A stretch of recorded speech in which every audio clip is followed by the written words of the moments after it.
Hey folks, welcome to the DarkHorse Podcast. I have the distinct pleasure of sitting this afternoon with Martin Agegian, who is somebody you may not know. He is an author. He has written a book called God Bless America.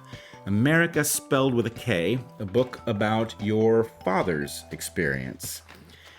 He is also 100 years old, which I find amazing. Not only is he 100 years old, which is a difficult accomplishment in and of itself, but he in fact drove us here today. I met him traveling all by himself on one of the planes that flies up to the San Juan Islands. And anyway, I was fascinated by his story. So Martin, welcome to the DarkHorse Podcast. Thank you very much, Bret. I'm happy to be here and my pleasure. I'm very happy to have you here. Now, I will say you and I spent a fair amount of time talking yesterday, right after I met you. You ended up having a conversation with me, with Gina, and with Ray. Gina is one of the shuttle drivers at the airline that flies up here, and Ray is one of their pilots.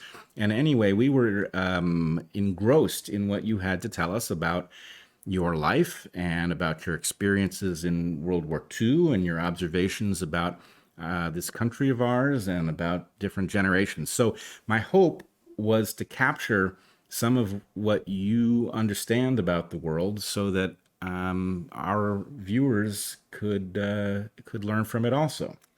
Well, I'll tell you, Bret, I don't have all the guaranteed answers. You don't? No. Oh. There's no guarantee in life. I had thought that you had all the answers. But I have some insights. Well, perfect. That will do in this case. And they're not just the random insights. They're well figured out insights that become part of my philosophy of life now. And life changes. Was one of the philosophers in Rome, the Epicurean people, Epicurean followers of Epicurus. They said nothing in life is standard. Nothing remains. Nothing is without movement. Things change, and then they change again and again. And pretty soon you don't recognize the thing that you knew in the beginning. It's changed so much you have no knowledge of how that happened. And that's how life is. We're changing. Nothing abides. Nothing. And you have to make the best your own way, and no one has all the answers. It's a fight to the finish. And you better do your best.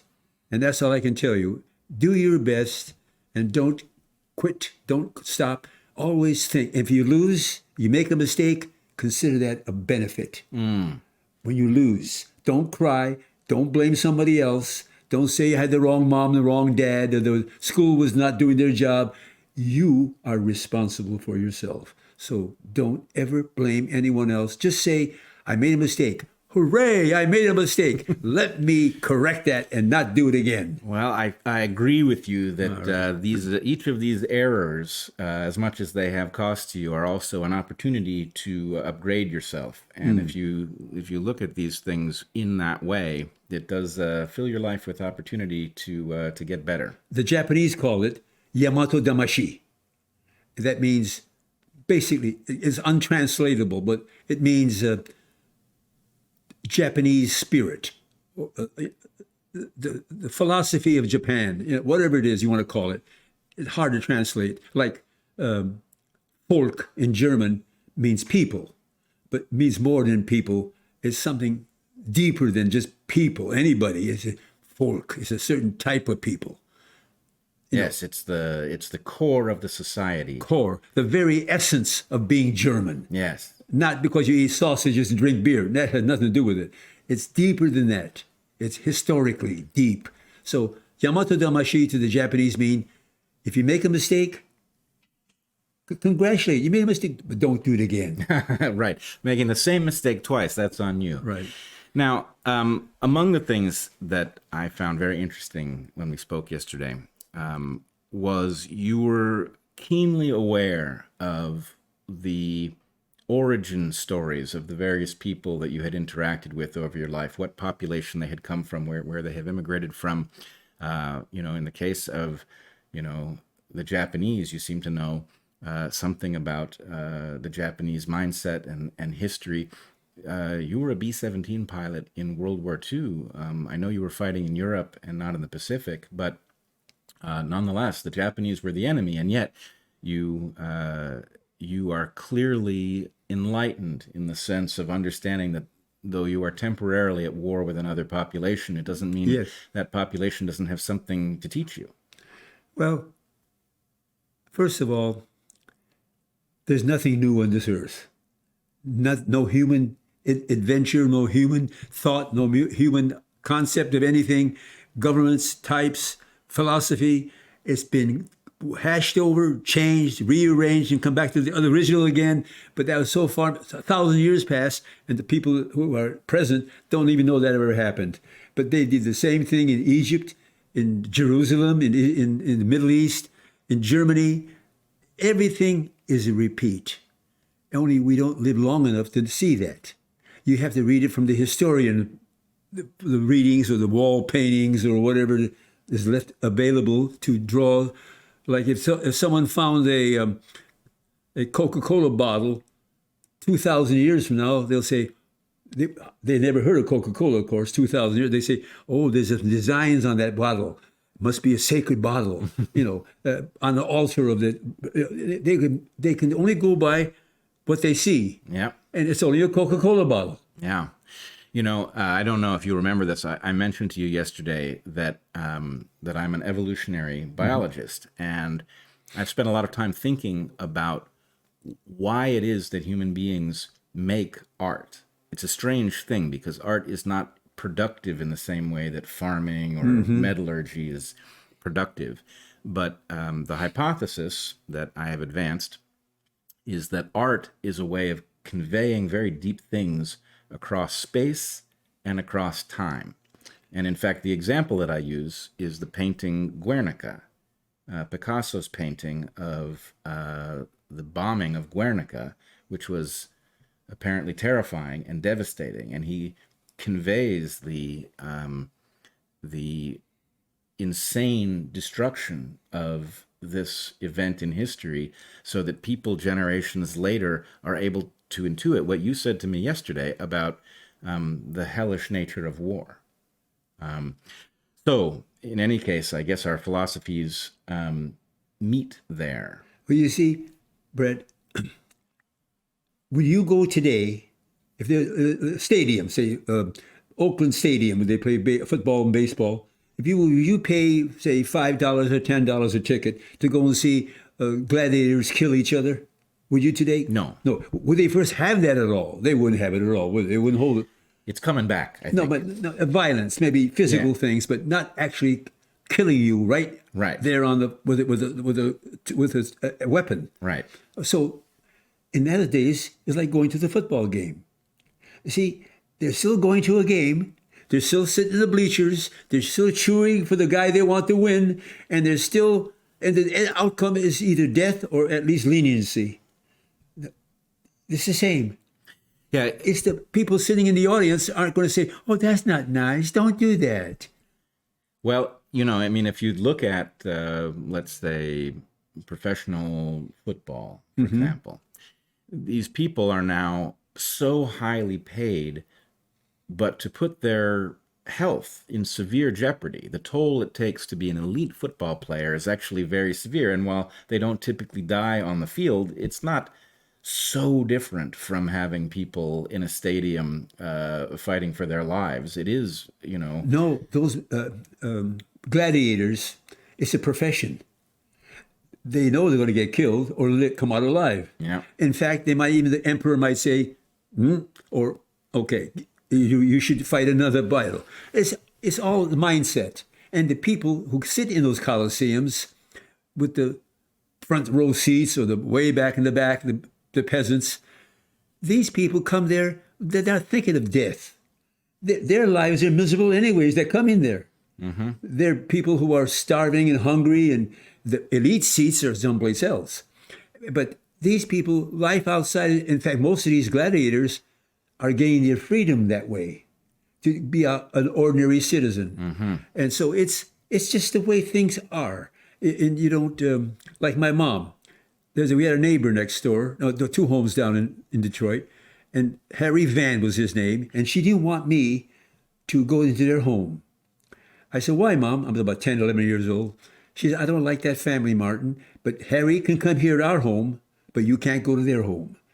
And that was her privilege. She's my mother.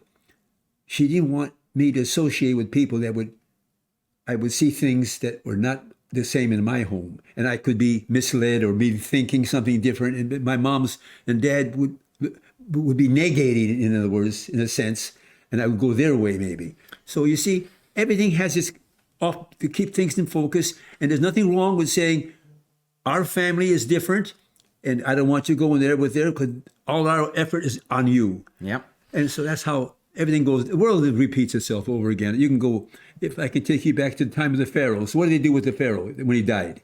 Mummified him, right? Who else did they put in there? Servants. Servants, put them to death. Yeah. Why did they do that, though? What did they believe? Well, they believed there was somewhere to go. There's a life hereafter. Yep. That's not Christian or Judaic. That's not anything. That's Egyptian. Yeah. They said he has to have his servants. He has to have his best general. He has to have all the things, the cup he drinks wine out of, whatever it is, all in that coffin, in that pyramid or whatever they're buried. Because they believed earnestly that there is a hereafter. And we do that today too. Yeah. Only we don't kill your mother and father if you die first and put them with you. Because you have to be with your mom and dad. Yeah. Or a little baby just born dies. Oh my God, you got to have mother there too. Kill the mother. Yeah. No, we don't do that. We don't do that, but there is obviously a continuity. They believe the hereafter. That's my point. Yep. So let's talk a little bit about, you've had various chapters of your life. I think, you've talked to me a little bit about your childhood. You obviously went to war as a very young man. How old were you? No different than anybody else. 18 years old. 18 years old. Yeah. And how long did it take? By the way, I fought, not really me, infantry, whatever you're, Marine. If you're 18 years old, you can go to battle and get killed, but you couldn't drink liquor in a bar. And you couldn't vote. Right, which is, yeah, I mean, If you stop and think of it, I can't vote, I can't go to the bar, but I can go kill myself. I'm going to get killed. You can die for your country. Yeah. So you flew B17 bombers. Yes. It's a flying fortress. Flying Fortress is the name. And I will tell you, one of my favorite books of all time is Catch-22. Catch-22, yeah. And I know from that book and from reading a certain amount of history that bombers had an appalling rate of returning from a bombing run. That Yes. they were frequently shot out of the sky. Yeah, that because at that time, Germany had controlled all of Europe. They defeated the British and the French at Dunkirk. They went back to England. And by the way, Hitler had his armies stop before they got into Dunkirk on his orders, and all his generals said to him, all the top generals, the men who got their war to that point, now's the chance. We can. There's 400,000 or 390,000 troops, war-hardened troops. We can capture them or kill them. No, don't go into Dunkirk. You know why he did that? No. He wanted to do that because he didn't want England. He loved England.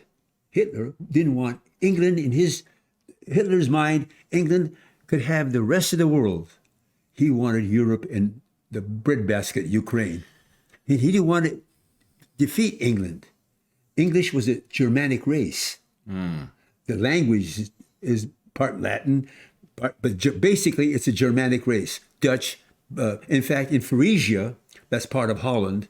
Frisia, he told the army, do not do any destructions. That's northern Belgium. Do not destroy anything there, because I promised them I wouldn't, because they'd be part of my German unity forces. So this man was a super politician.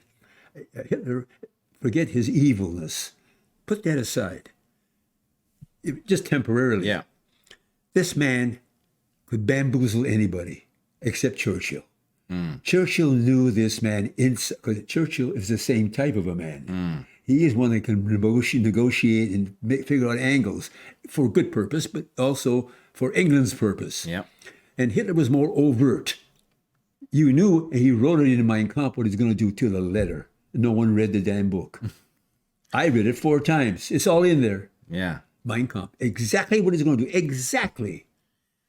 That's troubling. I will say, I don't know, I do know from talking to you yesterday that you're not the most up-to-date guy with respect to technology, which of course should be a surprise to nobody. I tried to describe to you what a podcast was, and obviously it's not the most intuitive concept. Yeah. But the internet, for some time, I've been quite concerned about the fact that Hitlerian thinking is returning. And I've been trying to alert people to the danger of this. And it's very hard, based on the way the internet works. You don't run into it unless you go out of your way to find it. And so Seek and you shall find. it's there the attack in Israel on October 7th has brought some of it to the surface. So people who didn't think it was out there are now seeing it for the first time.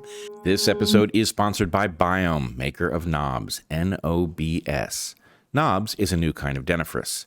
Dentifrice is anything you use to clean your teeth. Toothpaste, powders, or knobs. Knobs is fantastic.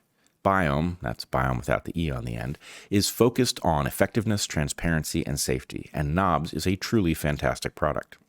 Let's talk fluoride. Fluoride is the anti-cavity ingredient in most toothpaste that you already know about, but as we discussed in our book, the fluoride in drinking water and toothpaste is not in a molecular form that is found in nature or that has ever been part of our diet. And ever more research is pointing to the neurotoxicity of fluoride, especially in children. Knobs from Biome does not contain fluoride, but unlike competing products, Knobs does include a different and far better remineralizing agent. Knobs uses hydroxyapatite. Hydroxyapatite is the main component of the enamel in your teeth and is in your bones as well. It is as effective as fluoride in remineralizing teeth without the toxicity. Hydroxyapatite doesn't merely stop cavities from forming, it can even arrest tooth decay once it's underway. Knobs also has no abrasives like charcoal or baking soda. It has no sulfates, parabens, phthalates, microplastics, no BS. It's right there in the name. Furthermore, Knobs comes in the form of dehydrated tablets, which allows them to be shelf-stable without any preservatives. Take a tablet, chew it a few times, and brush as normal. Your teeth are going to feel fantastically clean because they are.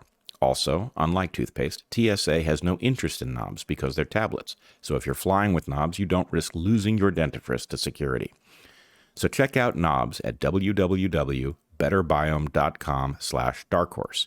Remember, it's Biome without an E. That's BETTERBIOM.com/darkhorse. Listeners can enjoy 15% off their first 1-month supply of Knobs. So go to betterbiome.com/darkhorse now to discover the great new way to clean your teeth. We have this unfortunate view of Hitler that is like a cartoon, that because we don't any longer understand that what we're dealing with was a diabolical genius. That's a perfect example. Genius doesn't mean necessarily a good person. Right. Doesn't just he's genius, that's all. Whether it's for good or for bad, but he's a genius. He's a genius, and the diabolicalness was carried along on that insight about people and how to galvanize them. And so because we treat him as a cartoon, we don't anticipate the danger of this happening again in some form. So I worry about that a lot. Well, you have to have a population. That means, for instance, America. You have to have a population that is well educated. And we don't. We don't have that, number one. And whose parents were well educated. We don't have that either. Maybe you'll go back to my generation. We had a little more awareness.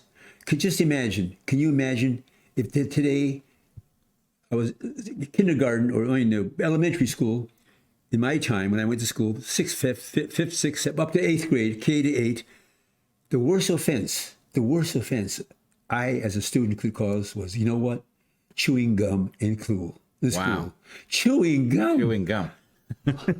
I mean, they walk into high school now with their belly button showing and their tits hanging out. Yeah. I mean, and no one pays it. That doesn't mean anything. They don't understand the underlying danger Yep. that's lurking in the shadows. When people lose control of them, they're all overweight. Oh, yeah. They're eating all kinds of garbage, and the parents don't know any different, and they're all occupied with making money, buy more food, and get the next polish fingernail. You know those fake fingernails they put on? Cost $60. And these girls have to work at an ice cream parlor to make $60 to put the damn thing on and then wipe it off, put another one on. I don't understand that. No, it's hard to understand. And I will say I'm 54. So when I was a kid, World War II seemed like ancient history to me. But if now, I was only born 25 years after the end of it. And we've now covered more than that distance since then. Yes. By a lot. And so anyway, my point would be my immediate ancestors, people I knew, right? My relatives. Uncle, aunts. Yeah, people who had seen World War II. My grandfather and my grandmother. My grandmother died when I was 13, but my grandfather lived into my adulthood. He met my children. All of the elders were very clear-headed about the danger that something Hitlerian, that a genocide could happen, that it could happen here in the United States, and that you needed anywhere, that you needed to be aware. And they were also very clear with us about the fact that the people in Europe, the Jews who had died, were the ones that told themselves that as bad as things were, it would pass. That's right. And so anyway, that was their hope. Yeah, that was their hope, and they were wrong. And that means that I've been on alert for my whole life. I didn't think I would live to see it, but on alert for the signs that things were turning. And now they are turning at a rate that's hard for me to even imagine. Well, don't feel bad, because you weren't living in those countries at the time. You were in America. You were safe. My Armenian people are the first historical genocide of the 20th century. 1,500,000 killed, which is half the nation. Half of the nation was killed by the Turks. And not like the Germans, methodical, putting them dead. But next case, butchered in the streets. Terrible things. On the priest's feet, they nailed horseshoes. Can you imagine putting horseshoes on and making him walk on a priest's feet? No. And anyways, terrible things. Raping women, pregnant women, get the baby and the mother at the same time. If the baby's a nice-looking baby, take him, raise him up as a Turk. And so we went through all that. That's why there's some sort of I hate to say camaraderie, but some feeling of mutual feeling of being singled out and done away with. Yep. And the Armenians were that, and they're all over the world, and doing. And in fact, one of my Jewish friends said she thinks we are one of the lost tribes of Israel up there, and it's because we're like the Jews, we're family oriented, strong, for each other, and have a religious. I'm not preaching religion. I'm not even denying religion. I'm just saying there's a unifying factor in some countries don't have it. Yep. But other countries or certain peoples do. And it's too bad that these Muslim people in today's, what do you call them? The Gaza Strip. Yep. What's that? Hamas. Palestinian. The Hamas itself, people. Yeah. Butchering babies. Well, we have to draw a distinction. Okay, and you draw the distinction correctly. You said Hamas. I mentioned the Palestinians. We have to same thing. They're on the same track. Well, no, I'm going to correct you. Hamas is Hamas, and there are many Palestinians who support them, and there are many who don't. Okay. So it is just vitally important that we not mix those two things. But there are clearly people who are unfazed by the violence. Not just the violence, but the barbarism that was shown by Hamas, which actually matches very well what you were describing from the Armenian genocide. It was not a desire simply to wipe out other people. It was a desire to show the opposite of mercy, to delight in tormenting living people, mothers, children. And that is about something. That is about not just replacing another people, but it is about, it is about fundamentally dehumanizing them. Well, Bret, I'm afraid I have a different philosophy. Sure. And not different. It's how can I describe my philosophy? It's I'm not excited about what I'm telling you, killing this, putting horseshoes on their feet, nailing horseshoes. That's minor. It's the mentality that when Hitler came into power, the German people in some of the book I read, Fall and Rise of the Third Reich by William L. Shirer, they didn't like Hitler, but the man said, at least we have bread on the table. Mm-hmm. You see, they closed their eyes. Sure. Hitler had a hard time to get the votes to become chancellor. The people were against him. But life improved, and he got Czechoslovakia. He got part of the Rhineland without firing a bullet. Austria, my God. Then their personal, and right. He played upon that with Herr Goebbels. Played the music, played the announcements, and they were convinced that this man was going to lead him to nirvana. Yeah, that's it. We're here, and they backed him up 100 to the very end. Yes, well, the way you describe the story, which I think is totally accurate based on my understanding of it, is that it played on. So, the Palestinians might be against him, but if they get their way, the Hamas people, they're going to vote for Hamas. Sure. They're playing on what the Palestinians want. They want the power personally, but they'll get it through that back door. Yes, although the thing that's so hard to understand about what happened in Israel is that the barbarism of the Hamas attack guaranteed a reaction by Israel that would be devastating to Gaza. There was no way that the Israelis were going to act with restraint, because the degree to which, Israel's not a large country, the degree to which people, almost everyone in Israel knows somebody who was killed or kidnapped, and the way in which families died and Hamas delighted in it and recorded it and called their parents to brag about killing Jews, all of that was certainly going to enrage Israel, so that its tendency to behave in a civilized way would be challenged by just the simple, ghastly nature of the atrocities. Listen, if you and I are going to have a conflict, an argument. I hope it doesn't come to that. No. I meant an argument. Yeah. And I see you have one agenda, and my agenda is contradictory to yours, because I'm looking at my end of it and you're looking at your plan. The Hamas doesn't care about beheading babies or all the hideous things that they did. They want Israel to attack. Yes. They're asking. Of course. They're begging. Hit us. But when you say that if Hamas delivers an improvement in the quality of life for the people of Gaza, that's how they will get ahead. But what I don't understand, and what I don't think anybody understands, is how, given what Hamas did, a powerful nation like Israel was going to respond in a way that can't help but make life terrifyingly awful in Gaza. No, wait, you missed one more point. Okay. 1937, the world's Olympic Games were held where, Munich. Germany. Oh, yes. Germany. Berlin.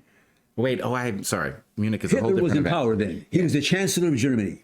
Yep. They took down all the signs that said Jews not allowed to be here. They cleaned the city, and the German people happy. They're drinking beer. They got their lunch pail there. And They got a job. Unemployment has been wiped out. 6 million people unemployed are now working. Of course, they're building battleships and submarines and tanks and whatever else. And Hitler is the top of the world. And the whole world comes there. They see happy people. They see happy German young people. And they can't get over it. And youth camps, bicycle clubs, glider clubs, but training for Air Force. You see, you learn to fly. If you want to learn how to fly an airplane, you go a glider first. Glider, yeah. It teaches you all those lessons. When you take a glider, you better know what you're doing. Yeah. There's no engine to get you out of trouble. Yeah. And then we got to catch the wind. All that. Anyways, so once the Hamas gets the Palestinian people who want a peaceful settlement, just to have a country of their own, there's nothing wrong with that. Yeah.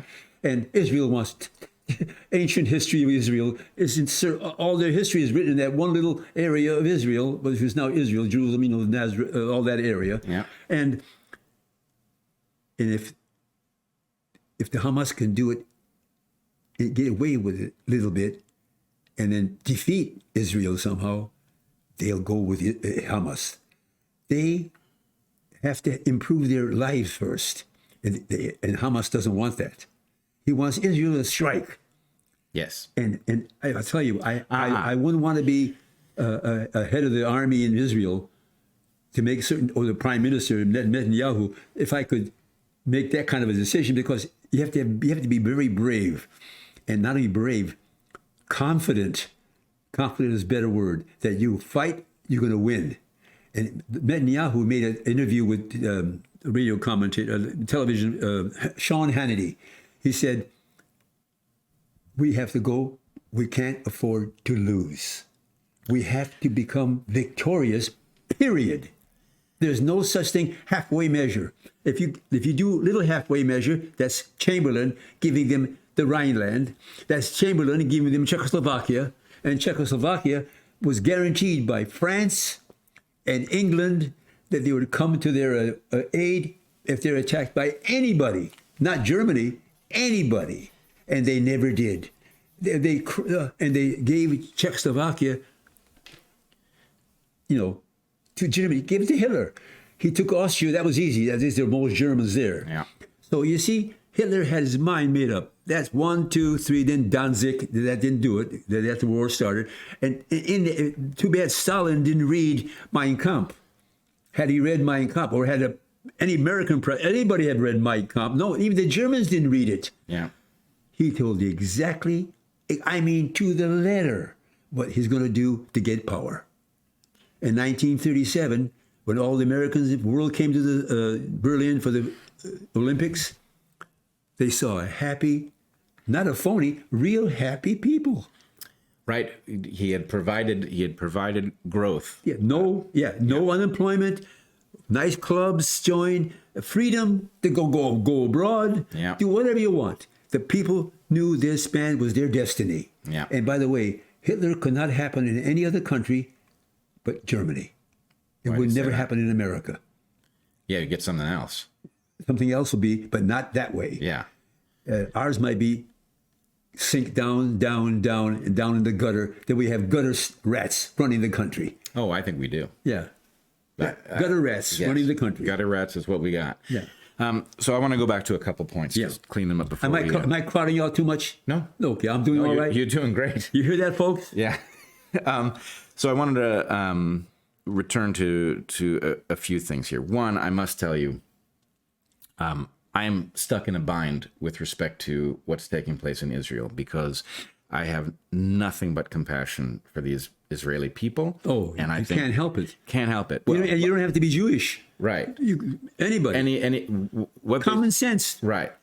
I do not feel like Netanyahu is doing right by the Israeli people. And in fact, I believe he put them in a position where this happened. So my feeling is I'm stuck because I'm told that I have to wave the Israeli flag, and I want to wave some flag that allows me to say that I am on the side of the innocent Israelis, and that does not put me necessarily on the side of the Israeli government, which I believe is in hands that are, at least through negligence, responsible for what took place. So anyway, I just feel like that needs to be said. Okay. That's, of course, your view. Right. I'm not. I don't put that view on anybody else, but it is important to me that, unfortunately, we live in an era where people are waving flags, and it's like, well, are you on board with Israel or not? And it's like, the Israeli people, yes. The Israeli government is a very different question, and I wish there was some way to separate those. But I also wanted to talk. You talked about the Berlin Olympics. it's interesting. What made it to my generation was not the story that you tell, where the world could see that Hitler had delivered something to the German people which explained their allegiance, right? It was not madness on their part. In some sense, it was, it's probably even wrong to describe it as greed, but just a desire to have more of what had been delivered to them. But what made it to my generation was Hitler's refusal to shake hands with Jesse Owens. A black man who won the race, right? The dash. It was a long race. He did a very good job. Yeah, he did a very good job. And Hitler's pettiness, his unwillingness to shake the hand of a black man who had demonstrated superiority was the thing. So even in portraying Hitler as a cartoon character rather than as a genius of a diabolical nature, which would, if history had given us that lesson, then we would be better able to watch for such a thing. One thing may I add to that. Sure. Chamberlain, Yeah. the prime minister at the time, Yeah. British president. he went to to Germany to negotiate with Hitler. Yeah. Even gave him what he wanted, even in some cases more than he wanted. The people, the English people, the German people didn't say that. They thought that was wonderful. That our Hitler was negotiating these things, but Hitler was true to his colors. Mm-hmm. He never shook the hands of a black man because he was against blacks completely, and race like the blacks, the low quality, the Untermenschen they call them. There were the Poles, the Russians, the Slavs. Yeah, they looked at everybody as inferior. Yeah, inferior, subhuman. Mm-hmm. And when you think, if I think you're subhuman, I better keep you subhuman, or I don't want you to get any smarter. They killed in Poland. They took about 20,000 intellectuals, Polish intellectuals, not Jewish, Polish, killed them. Mm-hmm. They didn't want these to be the leaders on the ground to challenge the German rule. They did the same with the Armenian people in Constantinople. They took 28 of the top professional people, doctors, lawyers, bankers, hung them in the street, let them know that your future is going to be that. Yep. So, but Hitler was true to his color. He said, I don't shake a hand of a black man. If he said, oh, yeah, I'm glad Jesse did, he'd be a hypocrite. He would be a hypocrite. Yeah, well, the funny thing is... what I'm trying to show you is how internally he is what he is. He doesn't gloss over it by being nice to you, then behind your back say he's a jerk, all that stuff. He was true to his... And the people didn't see that. Mm. How they couldn't see that. And read the Mein Kampf. Have you read the Mein Kampf? I haven't. Read Mein Kampf. It'll be a replay of World War II. Everything he said, he did it to the letter. You know how he attacked Poland? Tell me. He took 25 or 20 men in concentration camp who were, there for bad reason, not necessarily Jewish, but so you don't mean criminals. You don't mean concentration camp. Yeah, prison or concentration. Yeah, he took them, put on German uniforms, and had the Gestapo shoot him dead. And in the city of Gleiwitz, there's a radio station which is on the German side of the border between Poland and laid these bodies out and took pictures that Poland attacked German soldiers and workers in false flag. That's the excuse. That's how he operates. Yeah. Now, that didn't do right off the bat, start the war, but that was all and then Stalin, you want to know something? That guy is really genius. He knew everything. And he just said, oh, yes, like the Japanese. So, but meanwhile, their aircraft carriers are heading for Pearl Harbor. This is all fair in love and war. I don't hold that against anybody. He's on his side. He's fighting for his side, for his agenda. And he can do anything he wants. They even mentioned Hitler in one of his, they said, if you kill all these Jewish people, then what will the world? He said, they killed all the Armenians, and who remembered that, he says. Mm. No one remembers it. Right, and in fact, it's very clear from the history that the Nazis intended to cover their crime. And what happened is they were overrun by the Allies. And so they were not fully able to erase the evidence of the Holocaust. Yes, but that happened only after the Allies landed on Europe and they found all this information. Yeah. But before that, when they controlled the whole continent, they were having a field day with people. Poles, Jews, communists. Every village they went into, Russia, that had a communist commissar, he's dead. And his generals were against that, believe it or not. They didn't want, that's not war, that's murder. Hitler says, you do it or you'll be dead. I mean, it's, at my age, Bret, nothing means anything anymore to me. I mean, material things. Yeah. I found a lot of pictures of my wife just passed away, August 20th, 4 months ago. All the things we cherished before, material things, mean absolutely nothing to me. I just save a few best ones I like, and I don't know what I'm going to do with those either. Material things mean nothing. Yeah. And you lose, before you're saving, like in Ecclesiastes, if you read Ecclesiastes, read Ecclesiastes, 12 chapters, I read it over and over again. Life is vexation and,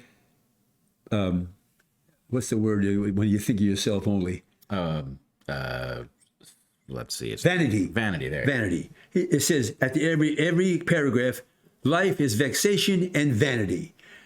After I die, the man is saying, and he's one of the kings of Israel, he says, I worked all my life to make the castle and have the wealth and the land and the armies and this.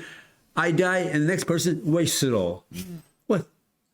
What is this? Yeah. No one even carries it. His own son won't even carry it on. So let me ask you this. What does still mean something to you? Pardon? What does still... material possessions mean nothing to you. That makes sense to me. What does mean something to you now? What does mean something? At 100? Okay. What means something? I have to narrow it down. It's not to religion because I already settled that. There is a God. Okay. There's no doubt about it. We call it God. You can call it Asfaz in Armenian and Diu, whatever language. The all-pervading intellect. You can see it everywhere. How does an acorn become a big oak tree? One little acorn. One little baby grows up to be a genius, like Nikola Tesla, and becomes great. Something. You didn't evolve into that. Well, here's the thing. That's where I don't have that evolution of Darwinism. I hear you. And you said this yesterday, and let me just make this clear so it doesn't confuse the audience. So I'm an evolutionary biologist. My wife is an evolutionary biologist. I, of course, not only it's a mistake to even say that I believe that we evolved from apes, for example. That's me, okay. But yesterday when you... I'm not against you. Right, of course. No, I'm for you. I'm glad you have your opinion. And in fact, I would say the following thing. It would be strange for me at 54 years of age to even correct a 100-year-old person. Whatever it is that you have done, however it is that you have lived your life, you're sitting here at 100, able to come up with the names of historical figures. Yesterday, you were telling me particular pages in important books that I probably ought to read. So whatever it is you're doing works like nothing I've ever seen before. So who am I to tell you you've got something wrong in the way you see the universe? You don't have to say I'm wrong, but you could challenge me. Well, sure. Yeah, I mean, but I wouldn't even do it because the absurdity. Let's put it this way: at a factual level, I don't really have any doubt about the general story of Darwinism. At a practical level, I have every doubt. Does it make sense? Yes, a person can live a good life thinking in this way, but is it the optimal thing to pass along in order for people to know how to approach the world? I don't think we know that yet. There's a big gap between the factual reality of the way the universe works and the information that tells you how to live. What is the key factor in the universe, what is the key factor needed for it to function like it does? The stars moving a certain way, the aurora and how it happens, the rhythm in the. What is the key word that would describe how this? Well, here. What's the key word that makes this watch work? Well, the watch works because of design. No, I mean there's harmony. Everything moves accordingly. You can't have the little hand move faster than the big hand because that only takes the minutes. The big hand makes the hour. So how can you? I mean, the other way around. I'm sorry. You can't. This didn't grow. Someone made it this way. Right.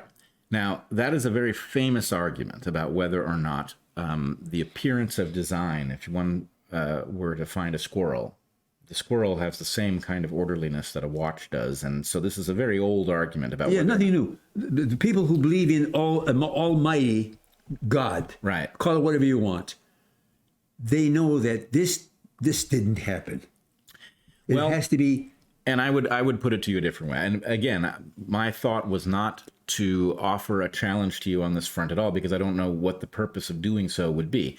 But I would just submit to you that as long as we're down this road, that if there is a God, that God utilized the processes of geology to make the world, that God utilized the processes of evolution to make the creatures. That's your opinion. Right, of course it is. You know why it's your opinion? You have no other, you're using a human emotion to create an opinion. No. Yeah, how do you know that God did that? Because, for example, Darwin was offering a model for how creatures would come into existence before he had any information about how genes were encoded or what they would look like. In fact, it's maybe the weakest part of his entire model was where is the information? How is it stored, and how does it interact when two animals breed? Now that we know where that information is stored, that we know it's stored in the DNA, we have a mechanism to look at the tree of life. Okay? And so each of those genetic spellings, if God had made us each separately, there would be no reason for the morphological pattern that suggests that all of the apes are closely related, that they are slightly more distantly related to the monkeys that are not apes, that they are slightly more distantly related to the other primates, that they are slightly more distantly related to the mammals. There would be no reason for the pattern of genetic spellings to align so well with the pattern of morphological form that we see in the creatures. That suggests a process in which those creatures really do have a history. Okay, let me ask you this then. Yeah. A lowly worm, yes, has to cohabit with another worm to create more worms, right? Let's take a crocodile. All right, let's do crocodiles. Crocodile, they have sperms and they have a womb, and they give birth to their babies. And they give birth to eggs, which they bury. Yeah. And the babies come out, and they're self-sufficient the moment they come out of the egg. Not quite in crocodiles. There's no nipple on the mother. No, but so it happens that I have lived with crocodiles, and I've watched them do this. And so the interesting thing with crocodiles are a very ancient, primitive group, but the mother listens for the eggs which are ready to hatch. And when the eggs are ready to come out, the babies inside the eggs make a beeping noise. Mm-hmm. It just sounds like beeping. It's crazy. Mm-hmm. And the mother will return to the nest, and the babies, she will then carry the babies in her mouth to a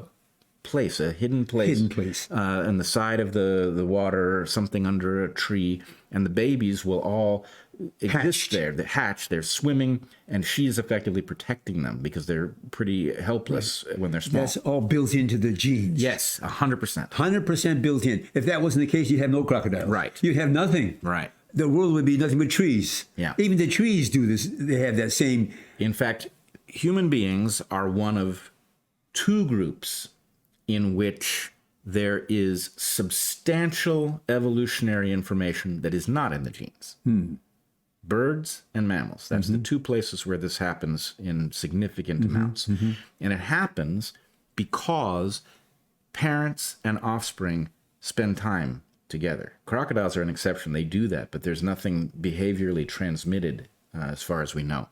In birds and mammals, there is the opportunity for mothers, it's usually mothers, sometimes in some species it's both mothers and fathers, but mothers to convey information about how to be a hummingbird, for example. They can convey this information because mothers and babies encounter each other, right? In human beings, this is the most elaborate version that has ever existed on the earth, where in fact a large fraction of what it means to be a human being is actually not in the genes, right? A human being raised without their parent is not a fully capable person. A human being raised by wolves, to take the But classic. how do you know they're human? Well, it depends what you mean by human. I mean, well, you said human. Yeah. No, let's put it this way. If we say, what is this person? They're a human by virtue of the fact that they... If you strip a brown bear, Yeah. strip it, fur, everything, right to the skin, and lay it out, not his head, just body, it resembles a human being. A bear. Sure. But just naked bear. Legs, they stand up, they're almost like human beings. Human beings will never know the answer, Bret. Never know the answer. We'll never know, because the almighty, all-pervading intellect, which I call God, that word I was asking you, what word will describe is harmony. Okay. Harmony. Here's the problem, okay? And believe me, I did not intend to get into an argument with you. I'm not. This is conversation. I know. I love it. I grew up in a home where this was perfectly normal, and I love that you also love this style of interaction. But I didn't intend to go here, but we're here. If God created these creatures intentionally, if God designed the bear separately from designing the human being, then God very much wanted us to believe that they had evolved. Don't even think that way. You know what you're saying already? He didn't want us to think that way. He didn't take anybody into consideration. This is the way it is. God is not saying, oh, the people will get confused. They'll never know the answer. Well, but no, follow me a little bit farther here. Right. Because if God created us as we are, okay, then God created us so that we would have something called scientists, right? And he knew that what a scientist would do. But before you say that, continue. What did God create? How do you think the first human being looked?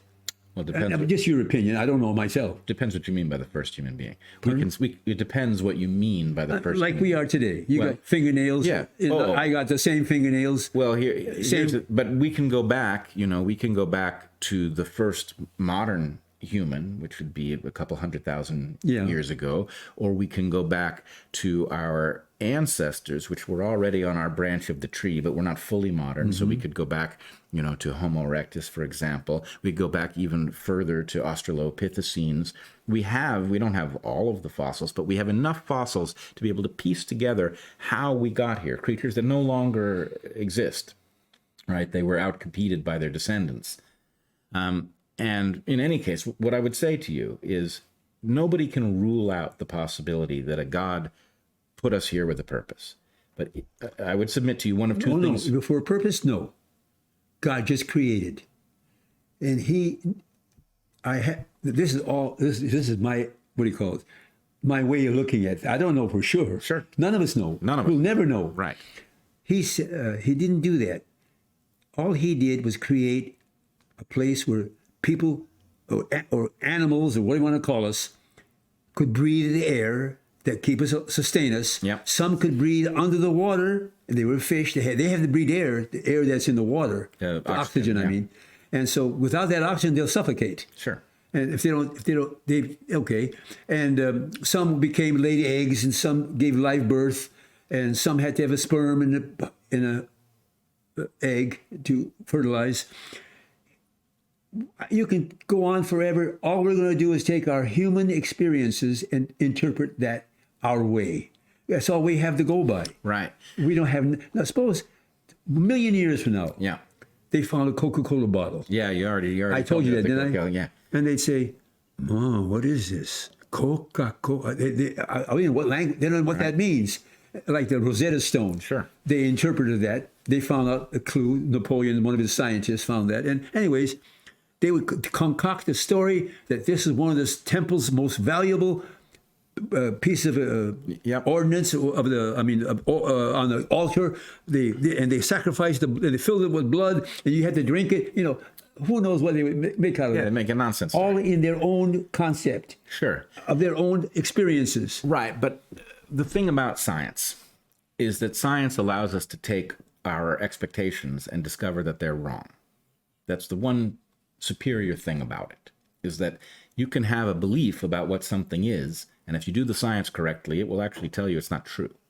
And so the story of evolution is either a hoax perpetrated by a god that wanted us to believe in it, or the mechanism that a god would have used to accomplish the creation of creatures like us, or God really is a story that we impose on this more complicated, difficult thing that we've happened onto.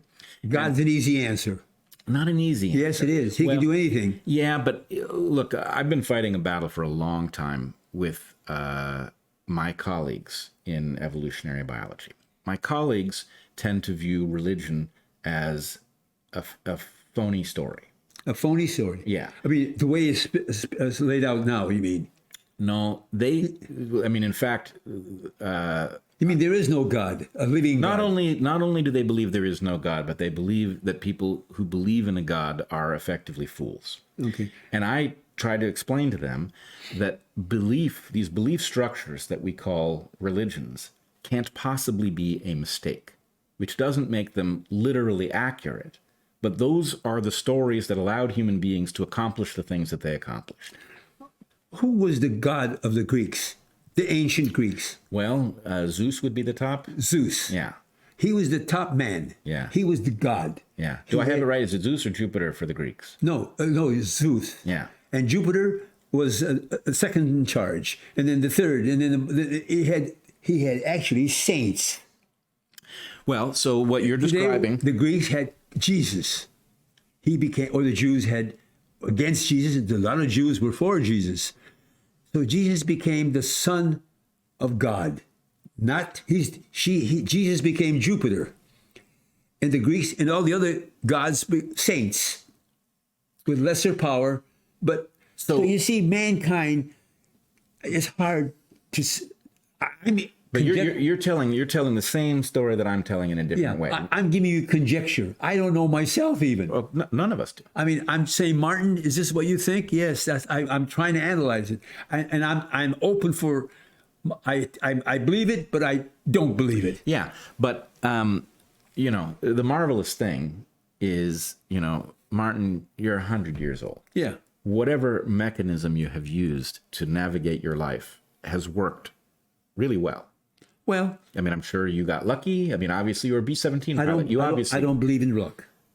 I never did. Now, you have experienced no luck or no random happenings. I believe that everything has a purpose. Now, this is one of my examples that I use when I talk to my colleagues about the idea that things can be metaphorically true, even if they are not literally true. If a person believes that there's no such thing as luck, that everything happens for a reason. You can if you want to. It fits perfect for luck. Well, it's a perfect word. I think a person who believes in luck is actually at a disadvantage, even though there is something that I would say is literally luck. Did you and I meet in that airplane? Very lucky. No, I don't think it was luck. Right. No, it was meant to be. Meant to be. Here's the thing. I don't know if I'm right. Right, and it doesn't matter. It doesn't matter. But Here we are. My point would be that a person who believed that everything happened for a reason would be on the lookout for opportunity all the time. Because that's okay. No, there's nothing wrong with it. But the person who isn't conniving to look, who come to a place, I'll go for that person to help me. I think I like his way he looks. That's different. You're analyzing people. That's nothing wrong with that. Probably the drunk next to him would be the best person to go to because he has more knowledge of what you want to know, but you don't know that. You don't know that. But whatever happens to me before, I used to say lucky. Yeah. Random. Chance. all that. And I told you, I met that Indian boy behind me. Did I tell you that? I don't think so. Okay. My wife was very ill. I took her to India to a homeopathic physician, Dr. Vijayakarr, very well-known man, not some hocus-pocus guy. And so I had to go back. We were in India for 1 year. I had to go back and make my income tax back to California. And so it took me 2 weeks to go and do all that and come back to India again.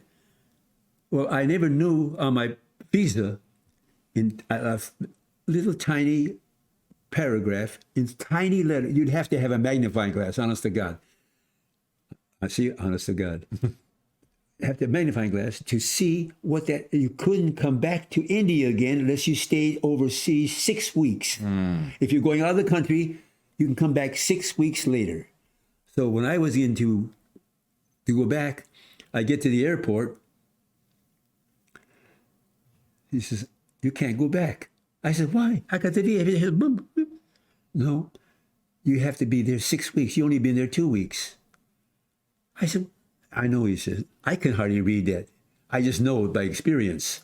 He says, "All I can say to you is go to the consulate, Belgium, the capital of Belgium, what was it? Le Havre. What is it? Le Havre. No, I can't pronounce the word.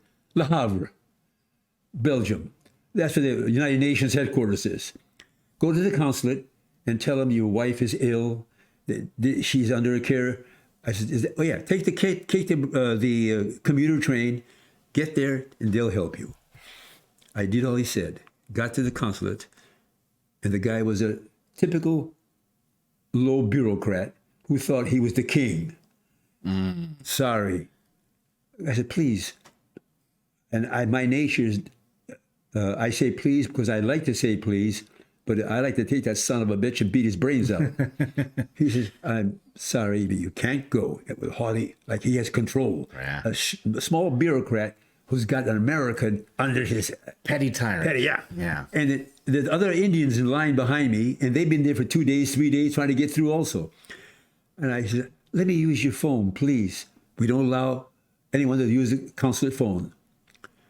What do? Got to go back to America. Stay there 6 weeks, continuous 6 weeks, and come back. But a tap on my back shoulder. Turn around, it's a young Indian boy. He says, "Sir, I heard everything. Please take my cell phone. Make the call. Get what you have to do." And he's on vacation from Cambridge. He's going to a very, very wealthy family. He's been in school in England. And, I says, "Thank you. I'll pay." "No, pay. That's free. Just take it," he says. So I called the hotel. I got the downstairs boy. He knows me. And I said, "Go upstairs and get my wife. Tell her to get a doctor to get on his letterhead, write that he's the physician and da-da-da-da-da, and that Martin has to be there, so forth and so on." Fine. We got and here's the fax number of the consulate. The fax came in less than 20 minutes. Perfect. And he still was going to act like this, stall me a little more, make me sweat. Yeah. And he, "I'll give you June 28th. And little did he know that we're going to go home on June 27th anyways, because my birthday is on June 27th. And so I said, "Oh, thank you very much." So you see, that was destiny. If that boy wasn't behind, you can call it luck. Yeah. I don't like to call it luck because it's too easy. I like to, then wait, one minute, one more thing. Okay now, right? I'm going back down to the train station to go back to the airport. The train that goes to the airport goes right into the station, the train pulls right in. It's a commuter train. And, but it takes an hour and a half to get there. And we're sitting in the train, and there's a girl there, and everybody speaks Dutch, of course, and French. There's an announcement. The girl said, "Did you hear that, sir? I know you're American." I said, "I don't know what they said." He said, "This train is being canceled." I said, "Canceled? I have to go back to my wife and so on." He says, "Well, let me see. I can go with you. I'll go out of my way to take you there's a bridge has been weakened. The bridge won't hold the train, whatever it was. You have to make 5 circuitous way to get to the airport. you wouldn't be able to handle that. You wouldn't know what to get off, what to get on. I'll take you the first two, and then from there I'll go to my sister's house and sleep there and go to work tomorrow. Oh, I said, please, thank you. While we're talking like this, walking, a voice behind me. Sir, I turned around, short, well-dressed, elegantly dressed. He's a men's clothing salesman in Holland, and only the United Nations people, all that, get the best, custom-made clothing, and he looked elegant. It was from Ghana, India, China, Africa. Excuse me, folks, 100 years old. And You're doing great. And I'll take you the rest of the way, all the way. Don't worry. I'll stay with my sisters and this and that. Oh, I said, thank you very much. And he stuck with me, got me right to the airport, and I would never have been able to do that, not in a million years. So you see, I have to call that not luck, random, chance. It looks like it could fit that category, wouldn't it? He's behind me. That's chance. Why was he behind me? Why was he over there in front of me? Right. No, I get it. I think I have to call it something. believing in luck is not very useful. That's right. It's not. I don't believe in luck. Art is not luck here. This is Let's put it meant this to way. be. Let's suppose it's luck. It Sure, does go nothing. ahead. It does That's nothing okay. for us. I accept that because it could be right. Could be right. Still doesn't sounds help. right. It sounds right, and it's still useless. But okay, so this does sort of return us to the question of you as a B17 pilot. Yeah. And by the way, my crew, everybody but my flight engineer, were 18, 19, or 20 years old. He was 26 and married, and we all thought, poor Jim, he's old man. Yeah. What's he doing here? And he's married on top of that. Oh, God, he should be home, with his wife and whatever. That's us. The mentality of the 18 to 20 years made him an old man, and married made it even worse. Go ahead. There was a line, I won't get it exactly right. It's been a while since I've read Catch-22, but there's a line in Catch-22. There's a favorite section I have in the book where an old man, the proprietor of a brothel in Italy, is talking to one of the young airmen, might be Nately, and the young airman is saying something about how he's young and he has his whole life ahead of him, and the old man has accused him of being old, and he says, I'm not old, I'm only 20. And the old man says, you don't know if you're going to live through tomorrow. You don't get older than that. Well, something on that order, Aesop's fables, you know who Aesop's fables, Sure. and Jesus spoke in parables. Mm-hmm. And Aesop fables is sort of a parable. The one I'm going to give you is the wolf is just killed a rabbit, and he's hungry, chewing fast. Some of the bones got caught in his throat, and he looks up, and there's a stork flying above the air and up in the air, and he says, "Mr. Stork." Looks out, oh my God, the wolf calling me. What is it? And he's up there, flying, gliding in a sense. He says, my God, he explains the situation. He says, please come down. You got a long neck and a long beak. You can get that bone out. I'll give you anything you want. I'll give you money. I'll give you a reward. The stork says, reward, huh? He comes down, lands about 10 feet away, makes sure this is legitimate, comes closer. He is choking. He's dying. He says, open your mouth, puts his long beak in there and the neck in there and takes the bone out. Oh, thank you. Well, the stork backs up a few feet. Where's my reward?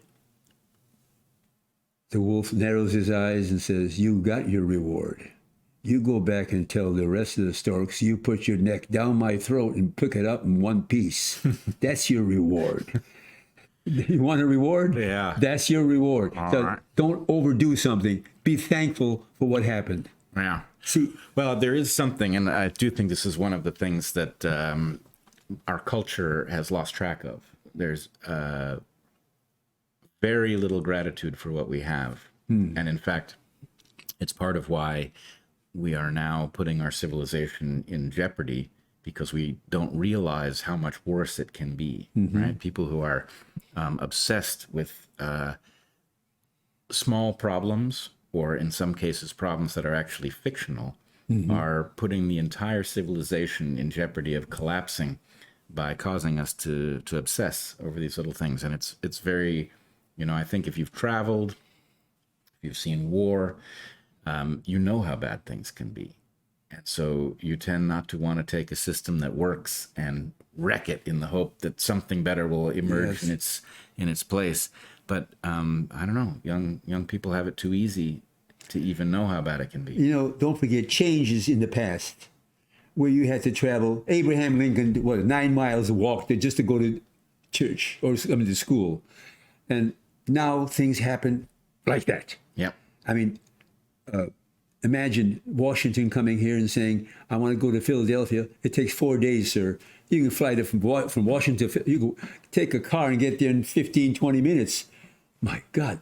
Well, he'd be shocked, wouldn't he? Okay. In our point of view, the world is going, our generation, I'm leaving this generation, this life. Next 5 years, if I go that far, I'll be happy. The speed by which things to take place, catastrophic things, almost like earthquakes, destruction immediately, is happening in everyday life. Things change, things move, new inventions come that negates everything else, and we go faster and faster. Our end's going to come very fast. Yep. This world of ours is going to, if we're not, and I'm saying, can we do something to stop it? Mm-hmm. I don't know. No one knows. That's the normal reaction to that. How do we change today's education? How do we change the children's way they can be educated? They're being taught in such a way that is contrary to every common sense, normal common sense. Yes, contrary to normal common sense. Yeah, common sense. Babies shouldn't be they give the baby in New York and in New Jersey, I think, the 2 states, the baby can come to full term. Full term. It's out of the womb. It's crying. It needs to, and the mother can still have the baby aborted.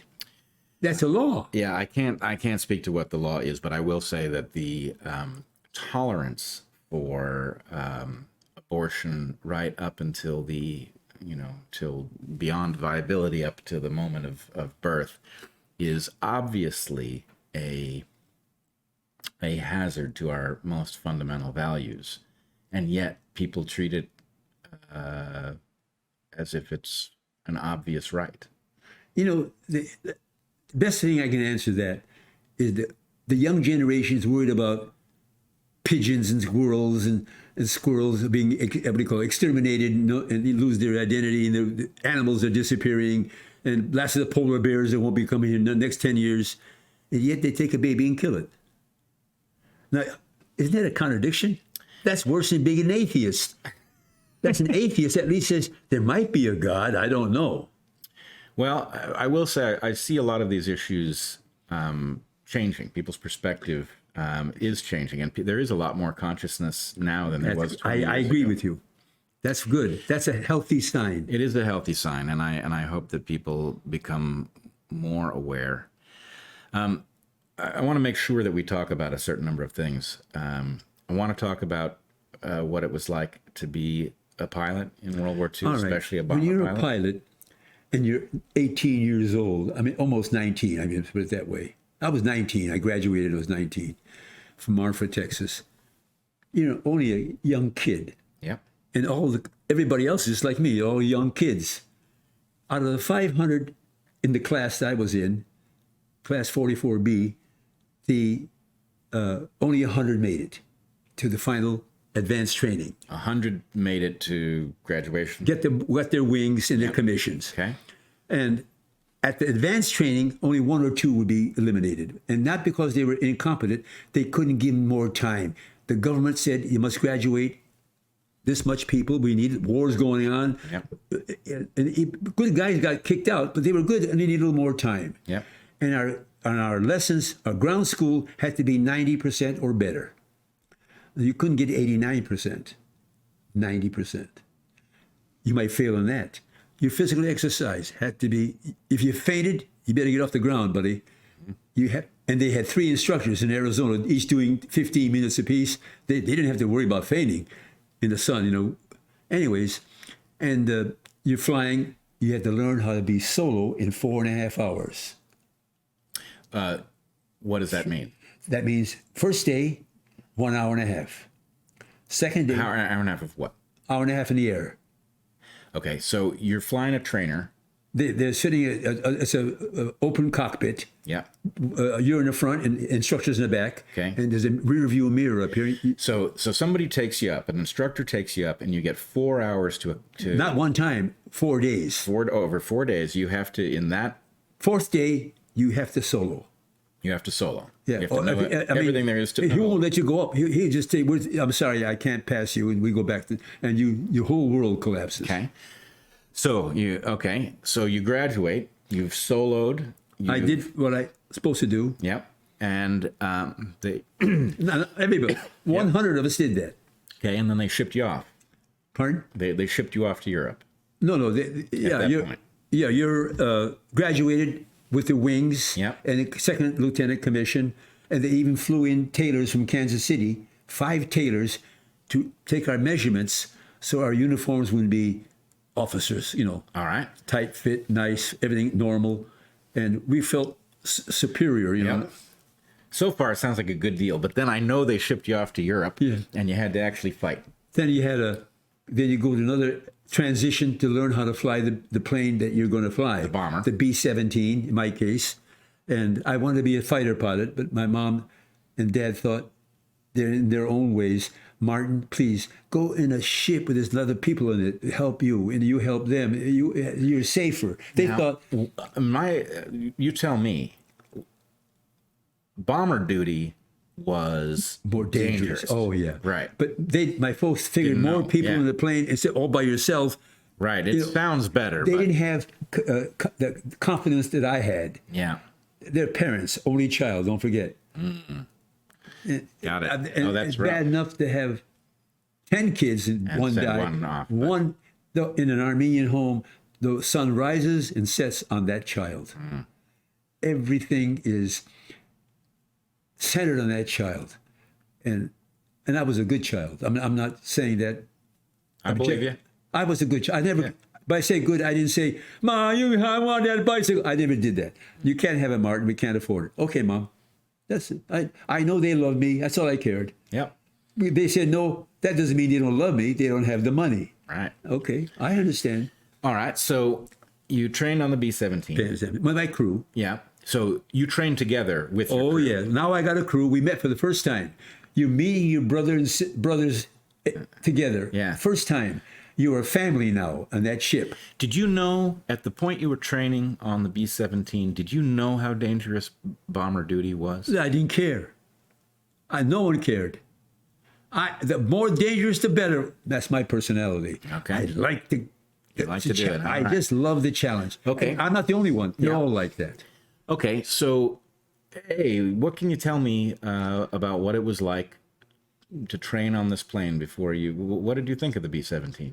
Well, the B-17 is a very, very safe and stable airplane. It's noted for its slow speed, but you can shoot 2 engines out. Half the plane could be falling off the wings. It still can go. And you can still not go, but you can manage it somehow, either to get back to base or land safely. Yeah. It was the B-24 didn't have that luxury. It had a thinner wing, more powerful engines, and could go faster, but wasn't stable on damage control. The B-17 was the workhorse of the U.S. Air Force. All right. And so you trained on it with how many people in your crew? Pardon? How many people were in your crew? Besides myself, 9 others. 9 others. And that includes a tail gunner? That's a co-pilot. Yeah. The crew chief. That means the man who handles all the engine possibility and he handles the enlisted men. He's a sergeant, and the rest are all privates. And the officers are co-pilot, pilot, navigator, and bombardier. That's 4 officers, and there's 6 enlisted men, with the crew chief being in charge of them. Because I'm in charge of everything as a captain of the ship. I mean, I call it captain. I wasn't a captain, but I was the head of the ship. I was the king in the ship. Yeah. My law was my law, and you obey me. But I never acted that way. Only one time they came to my room. I'll never forget this. Knock on the door. It is in Florida. We're ready to go overseas now. We're all together. Look, the co-pilot, crew chief, and a couple other guys. they used to call me Agegian, you know. Yeah. I didn't care. They called me Mr. Agegian or called me a lieutenant. We all had a family. He says, "Can we talk to you?" I said, "What's going on? Come on in."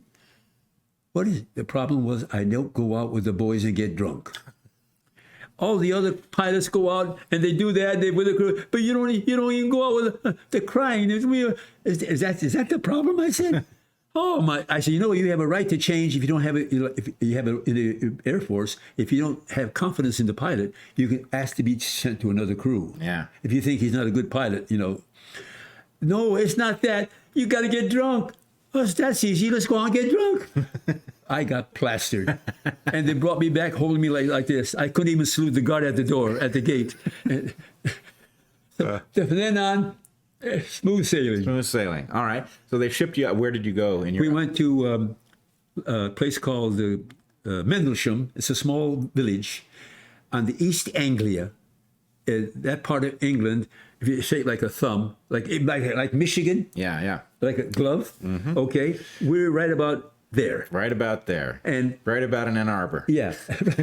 That's right. It's called Mendlesham. It's maybe 75 people live there, 75 families. The nearest big town is Felixstowe or Ipswich. That's over here, 22 miles across Channel to France. Yeah. So we're right there, and then you're part of a group. I was Squadron 18, and then you fly missions. First they sent me up with an experienced crew to sit as a co-pilot. Yeah. So he can evaluate me when I see all the action going on. Do I panic or something? Then he would report that, So I was eagerly looking for trouble. I just love the excitement. Yeah. I'm not being unique. Everybody did it. Yeah. We thought it was great. We're Lieutenant. I remember being 18. I could imagine. Nothing bothered me. Yeah. And I looking forward to whatever it is. Anyways, then you fly with your crew. The next mission, if you pass that little test. And that day we went to Kiel, Germany. Kiel. Kiel is with the submarine pens, mm-hmm. and that's a big bombing. They're guarding that part of that pits. Yeah. The undercover 18 feet thick cement roofs. Yeah. You couldn't penetrate that stuff. Yeah. And we had to bomb that, drop in bombs and it's sort of at an angle. Oh, to scoot it under. Yeah. We couldn't do that too well, but we tried. Yeah, that's not easy to do. No, it's not. They're not bombers in a group. The individual plane can do that. They never come back alive. Yeah. And anyways, and I noticed all the black puffs of smoke. Flak. Crack. Flak. Sorry, folks. When you get 100 years old, you know what I'm talking about. No, they're not going to make it to it. I like this man. He's a wonderful guy, and I'm getting all excited. Anyway, that was it. That was it. Okay, so... it's funny. My generation, you don't know this because we haven't really talked about what this podcast is and all of that, but we have an expression we use, which I often have to explain to people because they don't have a relationship with it. If somebody is getting beaten up in the world socially, we'll say, ostracized some way. Yeah, we'll say, that's flak over the target. That means you're doing the right thing. Don't get the wrong lesson from the fact that you're taking flak, because it means this is a heavily defended position. Right. Anyway, you've actually faced actual flak, which you tell me if I've got it wrong, but flak is basically shrapnel. Shot into the air. 88 millimeter cannon. Yeah. They calculate your altitude, not right to the nth degree, but they can pretty close. And they just fire, and pieces of metal, shrapnel they call that. Many of us had holes in the airplane, or fighter pilots, bullet holes. If you figure out the way it came, you missed your nose maybe by that far away, right. you would have been dead, no doubt about it. So it's dangerous. I mean, Did you lose any members of your crew? Never lose. Never lost one. Never lost. I only, what do you call it? Had a Harry Arnold. He's passed away now. It's okay. Harry Arnold was my waist gunner. While we're in the thick of battle, you're not supposed. On the final approach to the target, that's about 3 minutes away, airtime. Every plane locks tight. so that all the bombs would fall concentrated on our target. Yeah. That's 40 ships, all dropping bombs. Yeah. Almost 2 seconds after the lead ship drops the smoke bomb, we drop ours. That's simultaneously for all intents and purposes. Harry, I'm hurt. On the radio to me, Agee, oh my God. I said to Jim. So wait, this is you said waist gunner? Waist gunner, yeah. And waist gunner is not the little ball. No, that's a turret underneath. Yeah. That's the ball turret. Yeah. Waist gunner is just a window, and his gun has a very So small. it's side mounted. Yeah, he can't go. It's about a 45 degree from center. Yeah. 22 and a half degrees this way, 2.5 degrees that way. So wait, he has the ability to go he either does side. it with a gun. But that So he's gun, in the middle, yeah, and he has the ability 50 to go caliber either side. machine guns, two Yeah. of them, and they fire simultaneously. And a 50 millimeter cannon of a bullet is about 6 inches long, 50 caliber. Yeah. Most of it is armor piercing. Yeah. A lot of powder behind it. Yeah. Boy, that if it hits an engine, it tear the engine to pieces. And this is to shoot down fighters that are after you? Is No, that the yeah, idea? our 50 caliber, Yeah. but the Germans didn't have. They had 30 caliber, which was less, but they could fire whatever. That was their way of doing it. Yeah. So I got all excited. So wait, Harry calls on the radio. He's Intercom. injured. Yeah. And that intercom doesn't go to the rest of Yeah. the squadron and the group. I can only hear, or the rest of the crew. Oh God, they all got excited. And I said to Jim, the flight crew chief, the sergeant. Yeah. I said, Jim, go back there and see what help. Agee, yeah, he's only joking. I said, I wanted to tell the co-pilot, take the wheel. I'm going to go and pound that son of a bitch. I said, Harry, what? I couldn't speak. Right. In fact, the plane got me so excited. I got out of formation, sort of like. All this took about 5 minutes to go crawl back to that part of the ship. Anyways, I don't know how I was going to reprimand him. I didn't know how to do it. But they do, the crew. They said, he comes to my officer's quarters, comes to my Quonset hut, these round huts, metal huts. Yeah. They're called Quonset. Corrugated? Yeah, corrugated, right. Yeah. That was how they put them real. We lived in those mass bunks. Enlisted men that lived the same way as we did. No segregation anywhere there. And he is Harry. He's got his duffel bag, all the clothing in it and everything. They won't let me in there. They kicked me out. I said, you deserve it. It's going to rain tomorrow. I guarantee you. I don't care if it snows. Anyways, Harry, I said, come on in here. Get on and sleep on the floor. Tomorrow I'll get you back in the. Don't you know? I know it. Okay.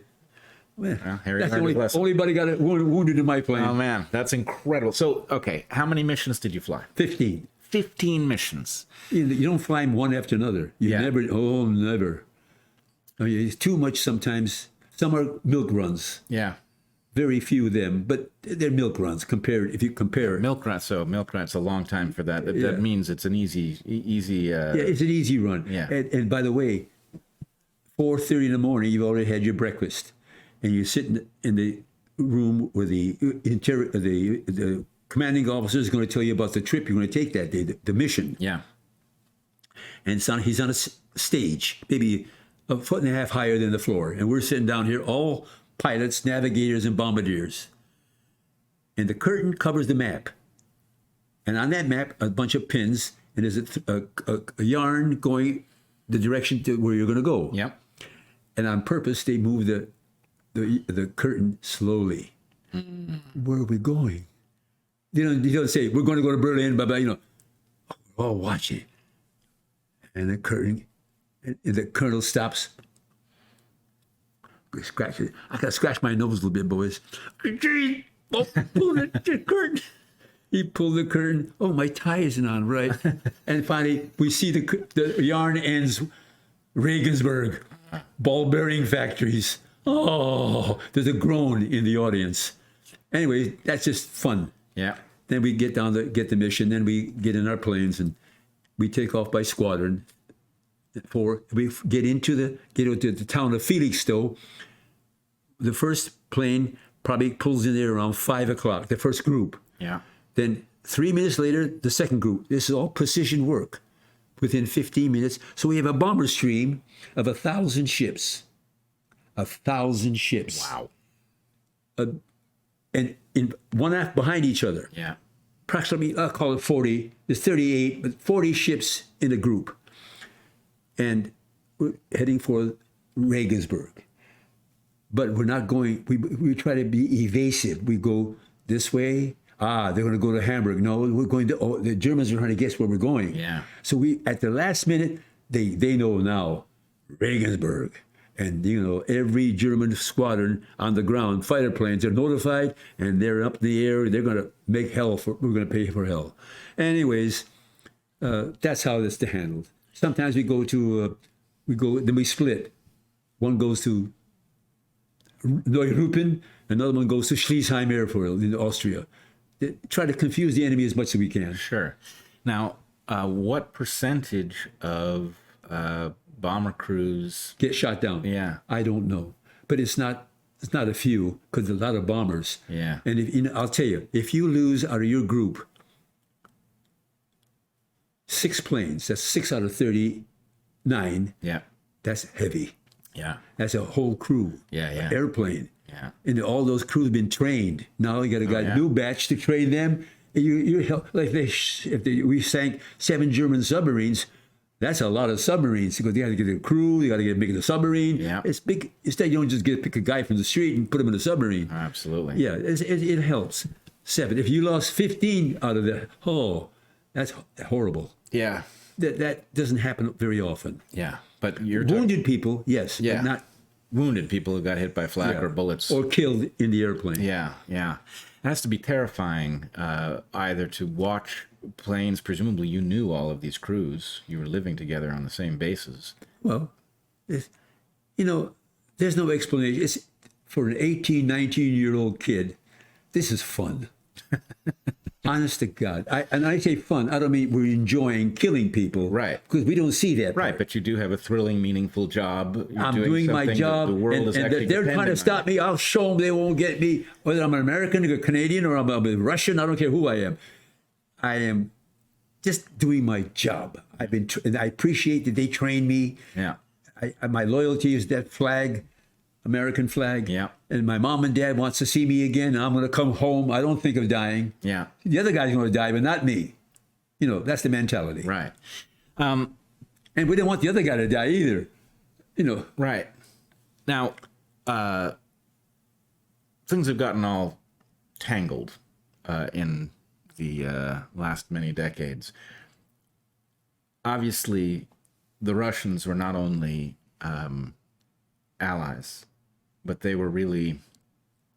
You mean the Russians of the World War II? Yeah. They were a major part of why the Allies won. Not really major, They were the reason. The important element that Hitler had to overcome, or we could never have done it. Right. So this is the thing that Americans often don't get. Yeah, the Americans don't know that. Right. And even though they were communists, Right. Stalin, who was just as bad as Hitler, Yeah. in fact, maybe more, more sinister. Yep. And anyways, but the Russian army, navy, whatever military force you want to give, without their and the vast resources, Yeah. the depth of the country, they moved whole factories out from Moscow and Leningrad, moved it like moving New York to Nebraska. Yeah. Intact machinery. Imagine the turmoil, transportation, feeding these people. They made Hitler pay for it. Yeah. Early in the war, he hit Russia 1941 June. By 1942, Hitler was finished. He didn't know it, and the Russians didn't know it. But history tells us that's the important things to happen. That was the Russians, not the Allies. Yeah. Well, it's a really important piece of history, and the fact that the difficulty, Stalin was a tremendous villain. Oh. But he was Uncle Joe Stalin during World War II, that the Allied powers, the need to defeat Hitler, At least Stalin, it was so much worse. Hitler didn't kill Germans. Stalin didn't, he killed Russians. Yeah. His own people. Yeah. He's not Russian, he was Azerbaijan, he was a Georgian.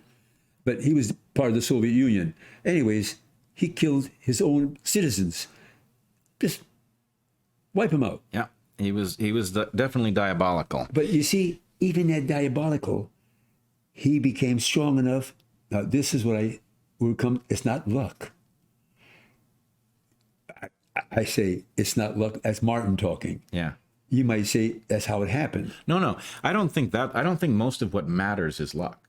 No, because In fact, luck, it plays as a role that's positive as frequently as negative. That's the nature of luck. well, Stalin knows that the Western countries hate communism. Yeah. Russia, America, London, England, France, Czechoslovakia, all of them hated communism. Yeah. But he acted like he didn't know. If you read the minutes of meetings they had and how the diaries of the German generals, and he acted like give Hitler everything he wants. They praised Hitler. Oh, I'm glad you won that battle. You got to kick the French out. You got to control the German army. We drink our vodka to him every day. And he bamboozled these dumb Germans who were supposed to be very smart. They thought, because they were so eager to get Russia, the Ukraine, the wheat, the grains. Oh yeah. In fact, I've forgotten. I'm going to get the German word wrong. Lebensraum, the elbow room. No, Lebensraum. Yeah, the future of Germany lies in Russia. That in the east, he said. And what's the east? Poland, Russia, Ukraine. The vast resources. And that was in his Mein Kampf. Yeah. He wrote that specifically. You got to be a moron not to know that east means Poland. And after Poland, Russia. How can you go wrong? Right. No, it was an ingenious and diabolical plan. Yeah. You can call him whatever you want, but he's a very evil man, but a very evil genius. Yeah. Well, people, it's the problem, and I think this is putting us in great danger.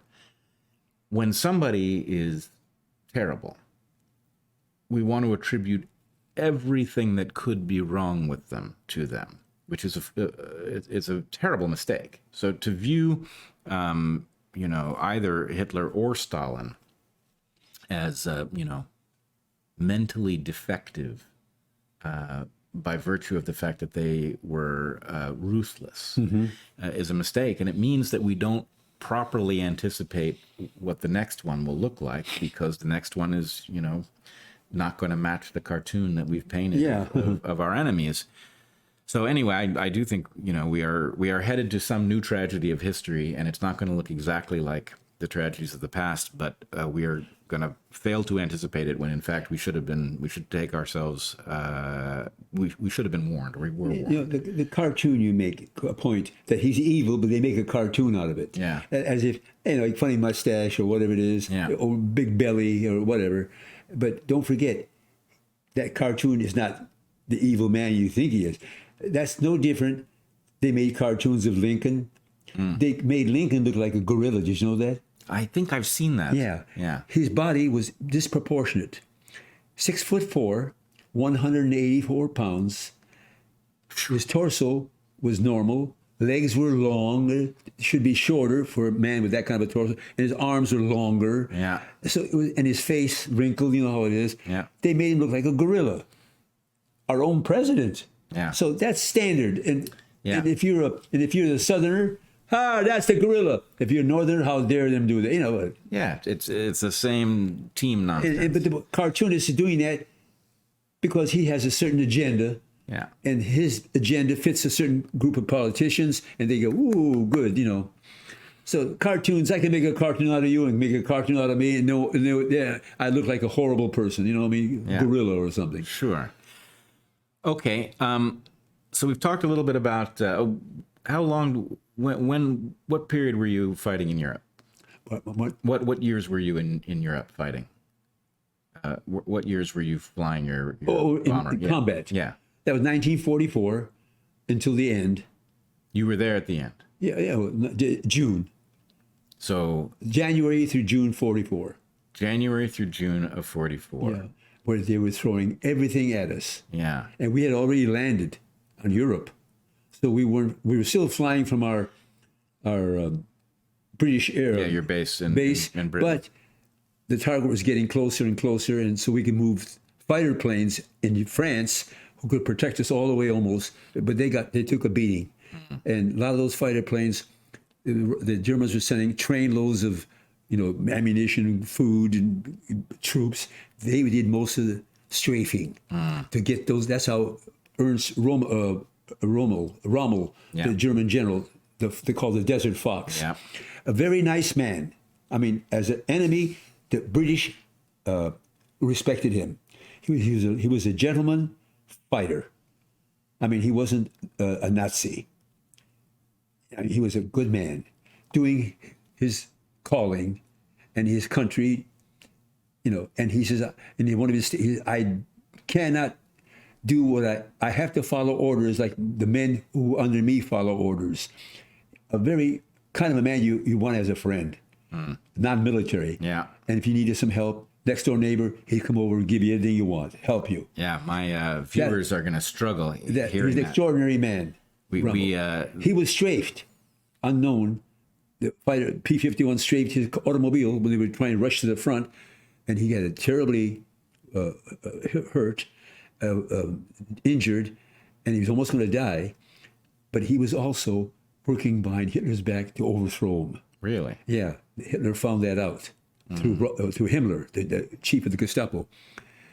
And they sent 2 men to his home while he was recuperating from he had terrible injuries in the plane. They shot him. And in his home, he has a wife and 1 son. And they come with, they gave a different excuse why they're coming there. When they got him in private, they said, here's a pill. You have to commit suicide. We know what you've been doing on the side, trying to overthrow Hitler. And so take your choice. Pill, and then we'll give you honorable burial. You'll be a hero of the Reich, and you'll be highly honored. We'll never mention that you were fighting against Hitler, trying to overthrow Hitler. Or if you don't, your family will be shot, wife and child. What can a man do? He took the pill. Yeah. They took him out someplace, and the mother and son think, well, the son was brought there because he was in a uniform too, on leave. His father was injured, Yeah. And he took his own pistol, blew his brains out. They took him, gave him a burial, and told the mother and the son, 1 peep out of you and you're dead. To this day. And now, I don't know any of that so history. there are, you see, things happen. If you follow those things, look at the grand picture. Pretty soon, it's sort of a drama. Shakespeare said, "What fools we mortals are." Mm-hmm. What fools mortals are. And by the way, Shakespeare, Sir Roger Bacon, you hear of him? Well, I've been struggling with this question myself because I've become aware of evidence that Bacon actually was Shakespeare. That's right. And the Shakespeare, his real name was Shakespeare. There was a guy named Shakespeare, but it's not clear that he did the writing. No, his name was Shakespeare. Yeah. William Shakespeare. Yeah. And one way is spelled S-P-E-A-R, another time it's S-P-E-H-E-R, whatever it is. Shakespeare never finished school. Yeah. His daughter couldn't even read or write. Yeah. And here's a man who's writing things that impossible for this man, to do that. Right. And even more interesting, I don't know if it was Bacon. That's not the only hypothesis of who it might have been. But how marvelous if it was Bacon, because that makes Bacon like a Da Vinci-like intellect. Yes. Right? Just an impossibly deep thinker, somebody as expert in science as he was a genius. Beyond genius. Yes. Yeah. Yeah. And by the way, did you ever read, who Manly Hall is? No. Oh my God. Get Manly Hall. Manly Hall. Manly,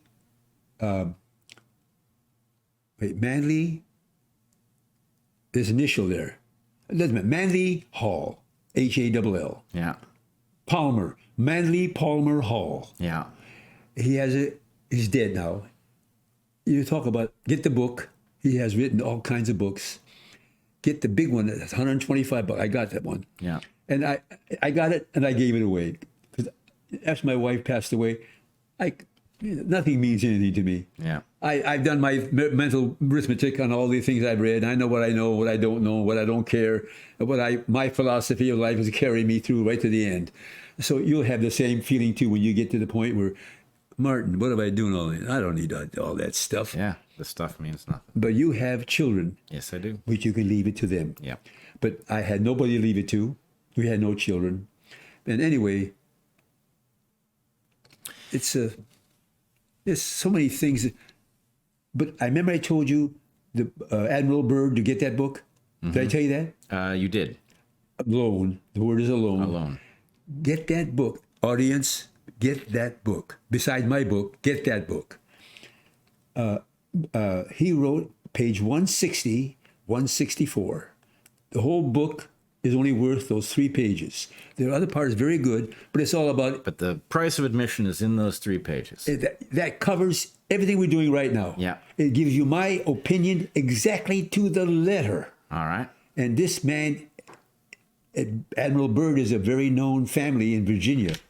Senator Byrd, his grandfather, and his father were both senators from... in fact, his great-grandfather just died. He was a senator from Virginia. Great-grandson. Tom, the author of the book Alone, Admiral Byrd. Oh, his grandfather. Yeah, his great-grandfather. Great-grandfather. Yeah, so anyways, that book Alone is an excellent book, just those 4 pages. All right. So I want to draw a little odd connection here. I learned about the evidence that Bacon was Shakespeare from I hope he will not mind me describing him this way. I know he sometimes watches the podcast. A young man named Marvin, very unusual young man. And I did not meet Marvin until we were moving out of our house in Portland, and he started to come by to visit. How old was he? Must have been 14, 15, something like that.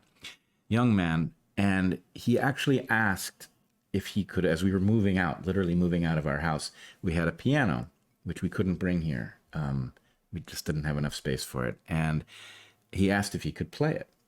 And he played it marvelously. Just a very gifted, concert pianist. Yeah, gifted young man. And anyway, he was also very intelligent, book smart and beyond, and artistic. He actually drew beautiful renderings of... Multi-talented. Those are geniuses. Yeah, exactly. And he, at one point, started talking to me about the evidence that Shakespeare wasn't Shakespeare and that, in fact, Bacon had been Shakespeare. And at first I thought, the strange ravings of a young man. But he convinced me that actually this hypothesis was actually more likely true than false.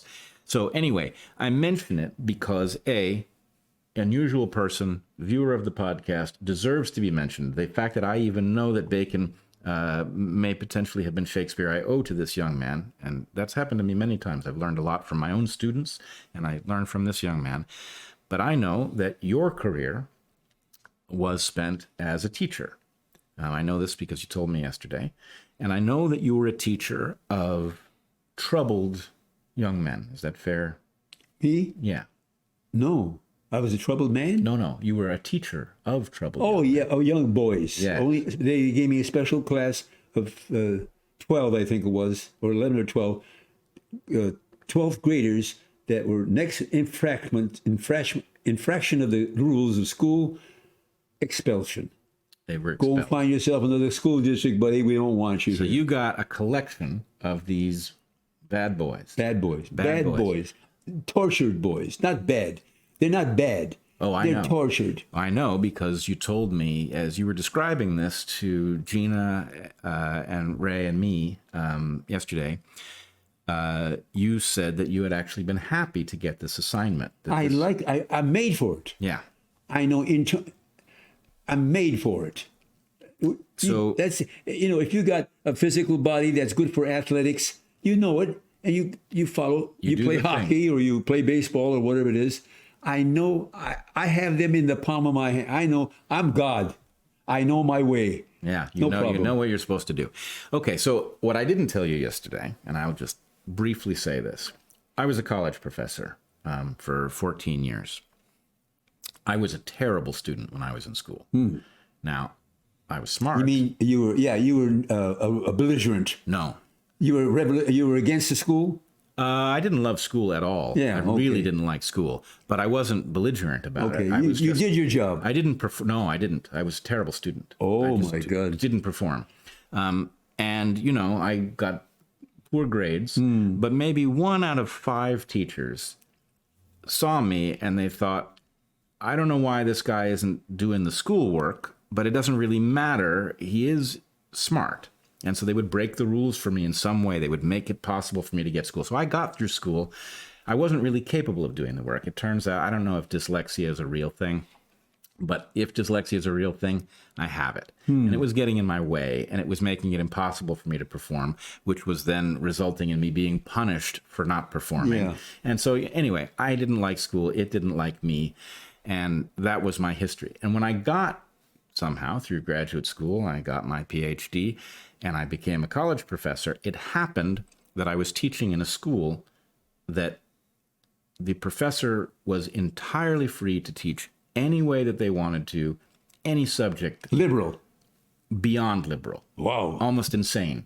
But this was perfect for me because I wasn't going to teach in a way that I would have failed to learn. I was going to teach in a way that would have worked for me. And so I ended up being a teacher for students who were smart but did not perform well in Right. school. So that became my specialty. It wasn't, You know that life.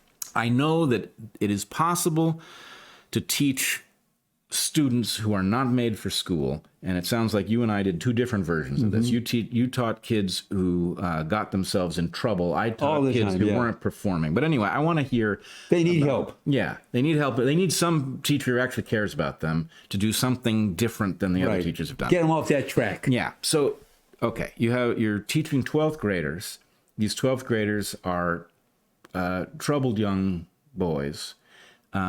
What did you do? How did you teach a room full of people who were constantly getting in trouble? Okay. First of all, I was teaching at the time in junior high, 7th grade. The principal of the head of the math department in John Muir Junior High, they had to get a teacher, and I was ready for the junior high. I had enough of 6th grade, and Martin, and they know I'm good at people who have problems learning, and I can help them. So they gave me a bad, but not bad emotionally, but poor performers for whatever reason. And the kids like me, they saw I'm good for that. I got that job So these are the 12th graders. in a junior high. Then the next promotion, Yeah. Mr. Burrell, the superintendent, moved me from there to the continuation school. 11 or 12 boys, 12th graders, total wrecks.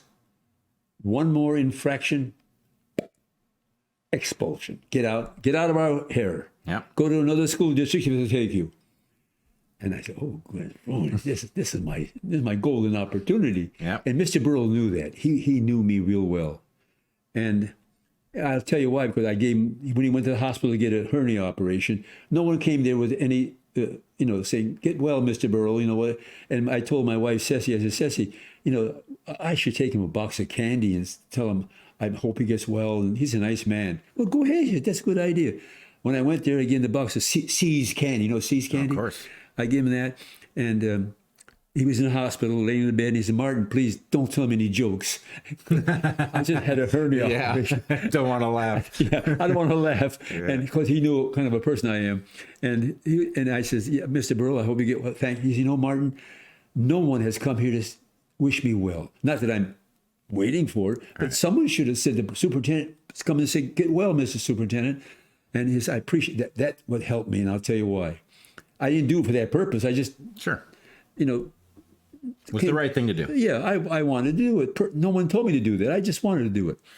And So he liked me, and he thought I'd be a good teacher for those bad boys. And so they put me in a room in the administration building because they can't put them back in the regular school. And even though the room was isolated, they're still in school, right? So they put me in this room upstairs in a building built in 1912 and called Lincoln School.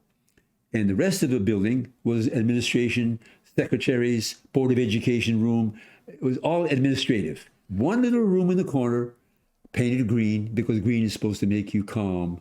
Is that right? I don't know if it does. I've heard it. Okay. And they gave me a little office on the side, and the boys come in the first day. Now, here they come. I'm nervous because I usually dealt with little kids, 6th graders, 7th graders. And so they come in, who in the hell is this guy? What's his name? Guggen, what the hell you pronounce it? I don't know what's going through their minds. They put their feet up on the desk. They're dominating this room. We're the boss. You're just a jerky teacher. Little they know, 5 years in a logging camp in Canada, I had barroom brawls every Saturday. I could pick these guys up and bounce them off the walls. Yeah. I was 205 pounds then, I was 6'1". 34 years old. Power. Never use it, but power. So the guy in the back had, you see, he lifted up weights. You could tell by the way he's built. He had a what do you call it? Earring? A diamond, that wasn't a diamond, probably a glass earring, and he had a tattoo. In those days, 1971, no student ever had tattoos or earrings or, here or there and all that stuff. So, okay. I said, boys, I'm your teacher. And here's my name. I put Agegian. First name is Martin. And I said, I want you to look at that name and you remember how to pronounce it, because I'll know every one of your names by the time you get out of this classroom today. And I'll memorize them clearly, and I know your face. In this ear and out the other. They don't care anything. Now, what do I do? I got to do something to get their attention. The boy in the back, the guy that's like this, I said, come here. He wouldn't come at first. Sulky. Come here. He gets up, saunters up. I pushed it, but cleared my desk, and I said, I'm going to arm wrestle you. If I put you down, class will stay here, and you'll follow my rules. If you put me down, class is dismissed. Go home. These guys never heard of a teacher talk like that in their lives. And I'm that's the way I am. That's my personality. And it comes out better with the bad boys than the good guys. Mm-hmm. And these kids got all like, come on. His name was Elvis Hernandez from Puerto Rico. We got at my desk. I cleaned the desk up. I said, God, the almighty pervading intellect. And when you're old as 34, your endurance is greater than a young man, but his strength is greater in the beginning than even though I'm strong, if he puts me down the next 2 or 3 seconds, that's it. Yeah. But if he goes 5, 10, I've got the lead on that. I know that older you are, the more endurance you have, but you have to have the power too. Long story short, I put him down. Okay, and I said, now listen to me carefully. Now they're taking a little notice. Yeah. And this teacher, they can't fathom it. They can't digest it yet. I'll tell you why you're here. You're not stupid. A lot of you have ability. I can tell by looking at you. I've been a teacher a long time. I can size you up. You got ability. Genius. There might be even a genius here for all I know. And I told him, you know what? I killed better people than you and me in my lifetime. I killed hundreds of them like that. People I never saw. I murdered them. I told him bombing raids. You must have killed somebody better than you. A future Newton or whatever. And so I got their attention. And I said, here's the reason why you are in here today. And I'm making this all up now. There's no scientific or physiological reason for this to happen. You sit like this, slouch in your seat, and you hunch over like this, and I drew a picture of the spinal cord, and there's holes in the middle of each Vertebra, yeah. Vertebrae. Yeah. And the nerve goes through that hole into the back of your head. Is it medulla? Yeah. And that brings the whatever you're hearing, it registers in your brain, and if you get to see pictures of what you're doing, mind pictures, and you get smarter and smarter. And if you sit up straight, that doesn't bend, causes short circuit. The electrical current in the nerve won't get to the medulla, or maybe parts of it every so often goes through. You miss the whole show. I'm not kidding you. It took about 2 weeks. They got you like this. And some say, Mr. Agegian, this is right. Yeah, that's right. That's good. Confirmation. I know I got him now. I got him in the palm of my hand. And literally, they were boys who never had a childhood. That's what they missed. Mm-hmm. A little childhood, like you with your sons. You grew up with them, you help them, you tell them things to do, and they remember you, and they thank you, and the mother does something to help you. And it's a family, harmony. There's no friction. And so I became their father, obviously, and their mother, more than their mother sometimes than the father. And so that Elvis was in the detention home several times. I had to go to the juvenile delinquent detention home and talk to the guard. Please let the kid out this time. I'm his teacher, and they okay, mister. They want you to keep him there and do something with the kid. They're not trying to put him in prison. Yeah. So, long story short, he graduated from school, from Lincoln High School. So did every other boy, and your whole class, right? The whole 11 of them. Mm-hmm. And they want to put girls in my class too. I said no, I will not take girls. I can't react to girls like I can react to boys. Get another woman teacher. And I got a woman teacher, a PhD in the psychology. She was worked in the prison with young women. Perfect for the bad girls. They didn't hire her. You know why? No. She was fat. PhD in physical and psychology. Worked in the prisons with tough women, tough young, teenage girls. Yeah. Perfect for these girls. And I thought, I won't mention his name, Assistant Superintendent of Personnel, Martin, he says, did you see her? I said, I saw her. What's the matter? She wears men's shoes. I said, I won't mention, I know his name. Okay. And I said, I took the paper on his desk and I rolled it up. Can I say a bad word? Oh, here? Okay. Oh, absolutely. Rolled it up. I says, shove this up your ass. I walked out, and the two secretaries outside could hear everything, and they both did this to me. And so I got kicked out of that school. Oh, no. Yeah, and put into regular classrooms again. Oh. And Mr. Burrell, then from then on, other things happened, but Mr. Burrell was my defender. And anyways, I took care of one of the bad boys in the sixth grade there in that school I was teaching at, Mrs. Reardon.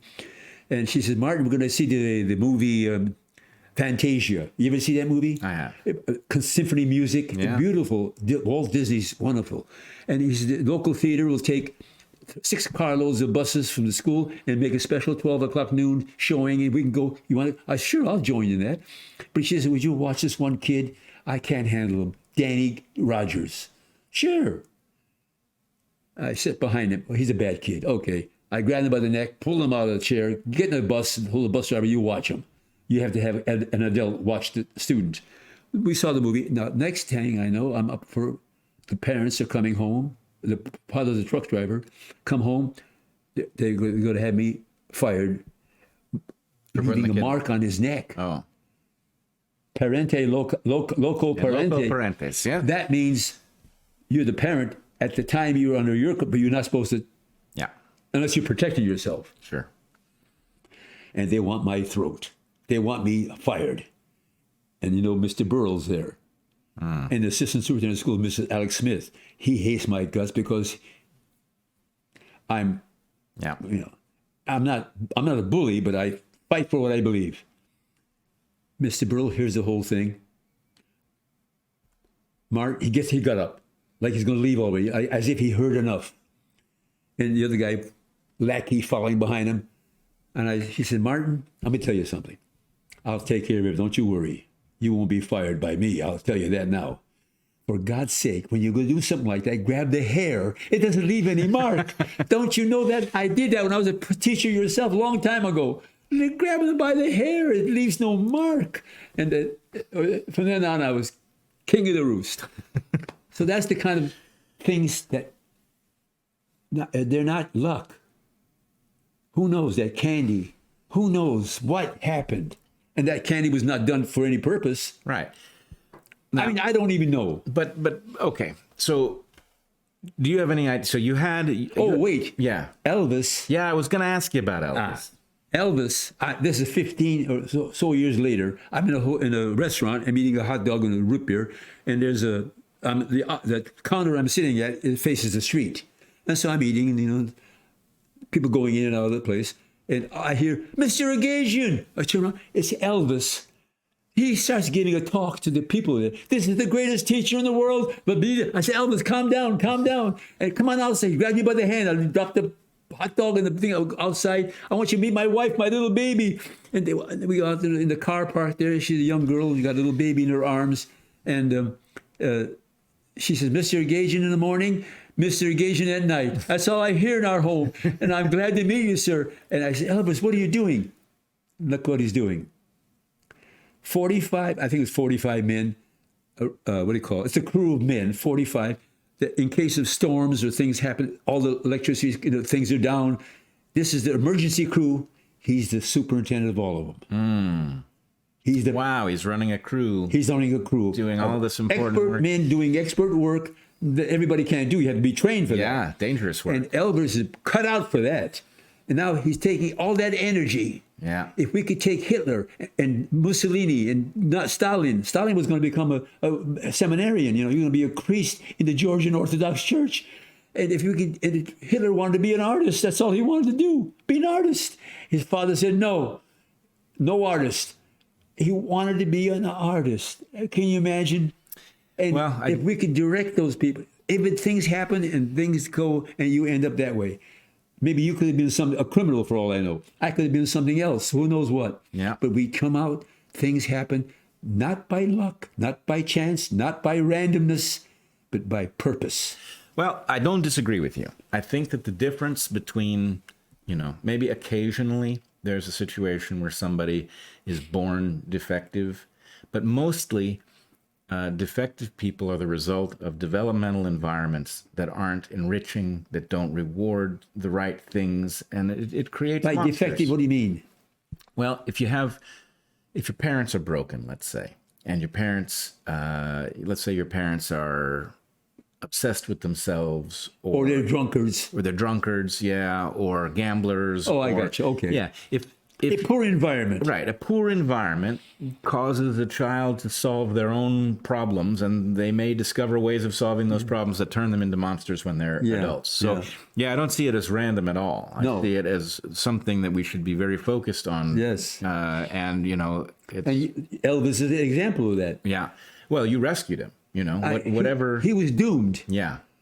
A tattoo and a earring at that time, unheard of. Yeah, 1971, you said? 71, maybe 72, I don't remember. But that was way out of, that was an indication that he was headed down some bad road. Way. And what he needed was somebody to care about him enough to hear what he was about and to guide him. Yeah, and he's the guy I wrestled with, Oh, he was? Yeah, he's the one I put him down. Yeah. And he didn't like that at first, but anyways. Of course not. And by the way, they used to watch me when I come to, they'd be already in the room.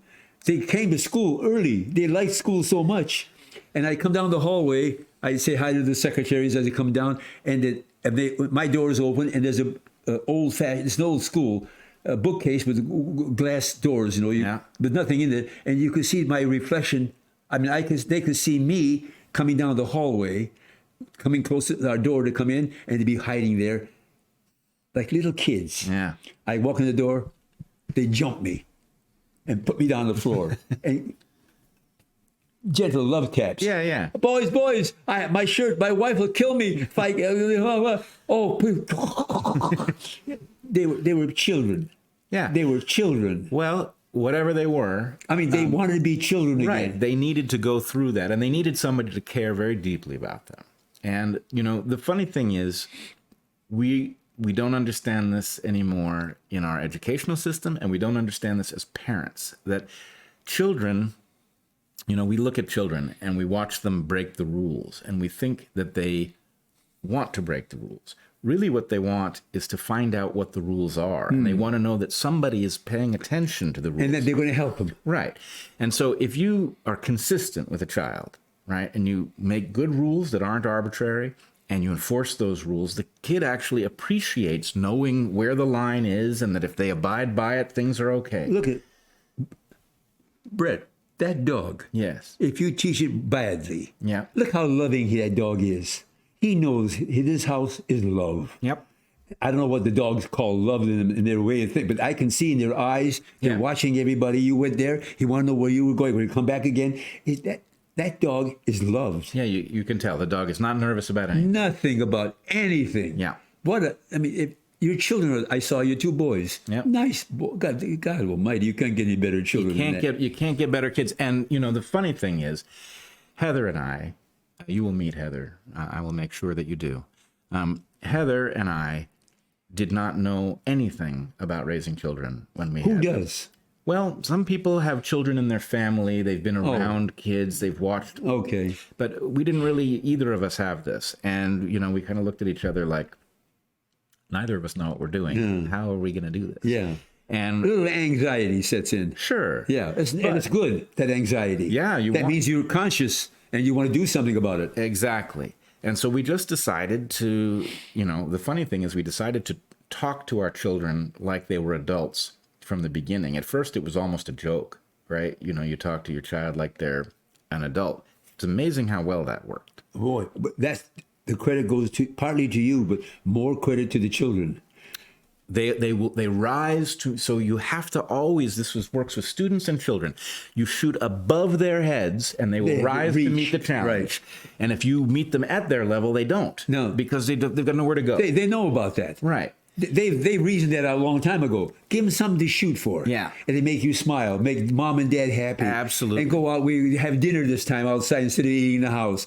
A little thing, take a little vacation or whatever. Yeah. And Yes. the other thing is, and you point this out with the dog, and it works exactly the same way That with same children. way. They have to know that nothing they're going to do is going to result in you not loving them. You can be angry at them, but, Yes. they don't have any insecurity about at the end of the day whether you're on their team 100%. They or have a not. term for that. Tough love. Well, Not that tough, but tough love. the psychologists, they use the term attachment. Attachment. Secure attachment. Okay. And it's amazing if you make sure that your kids have a secure attachment and you do your best. You'll never do a perfect job, but if you do your best to give them a consistent set of rules so that they can figure out what the rules are, right? Then That there's means not husband and wife working together. 100%. It can't be, Yeah. Mama, can I do this? Did you ask your father? No. You ask your father, then I'll say what I'll say. You stick together, then you can talk privately. Right. My dad told me once that my mom and dad had an argument. I never saw that. I felt bad. They're fighting bad to each other. After the thing was over, my mother said to me, my dad wasn't there anymore. He was out someplace else, visiting somebody. He says, Martin, don't remember. Your mama and I, your dad and I had a terrible argument, but I want you to know one thing. You don't mention this outside our home. I still love your dad and he loves me. And that just, well, sometimes that has to be that way. I said, okay, Ma. Yeah. We're not mad at each other. Yep. We're just arguing. She had his view, I had my view. Now we settled it. Yeah, and she didn't create an insecurity for you because you knew that at the end of the day... And I'm the only child, mind you. I felt bad. I always had a harmonious surroundings, Anyways, go ahead. Sure. Well, I wanted to ask you before we finish up here, your view on family. You've told us a little bit. What did your dad do? My dad was first a Ford Motor Company employee. He had a job. He lived in Watertown when he came from the old country. He was saved by American missionaries. So wait. Your father I know from reading the paragraph about your book, your father was an orphan. Made an orphan. Tell that story. I mean, mother and father were like the Jewish people they got slaughtered in their own home. So your father was an orphan from the Armenian genocide? Yeah.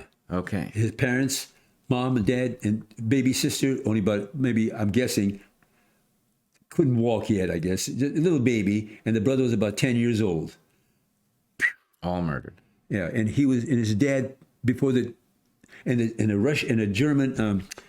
Turkish sergeant was in that same village.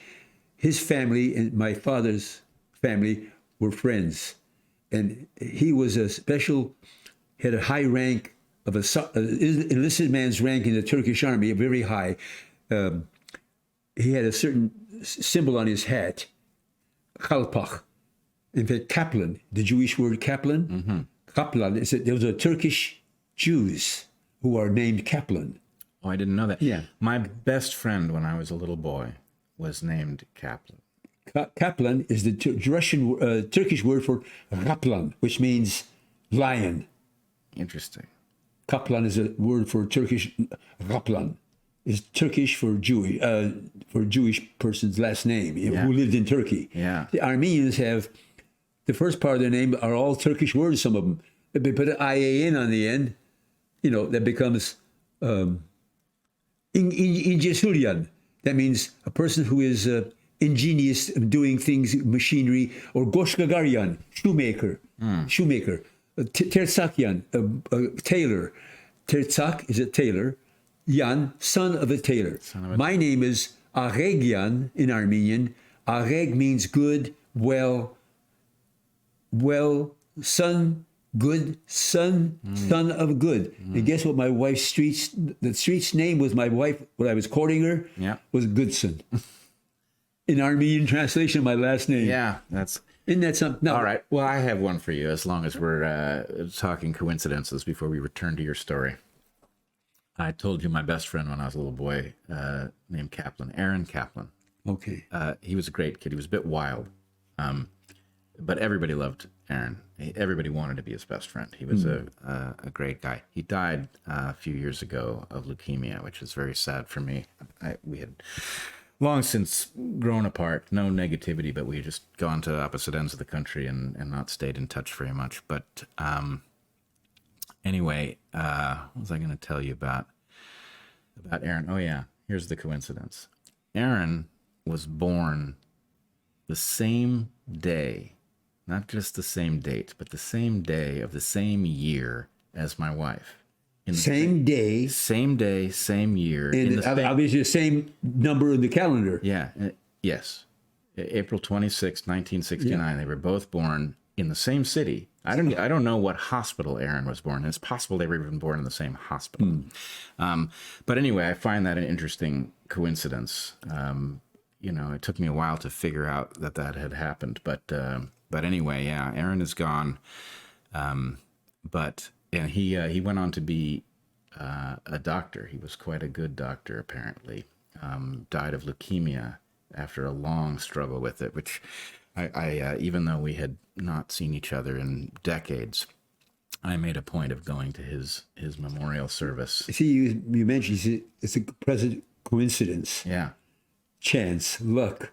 You see, your reasoning is correct.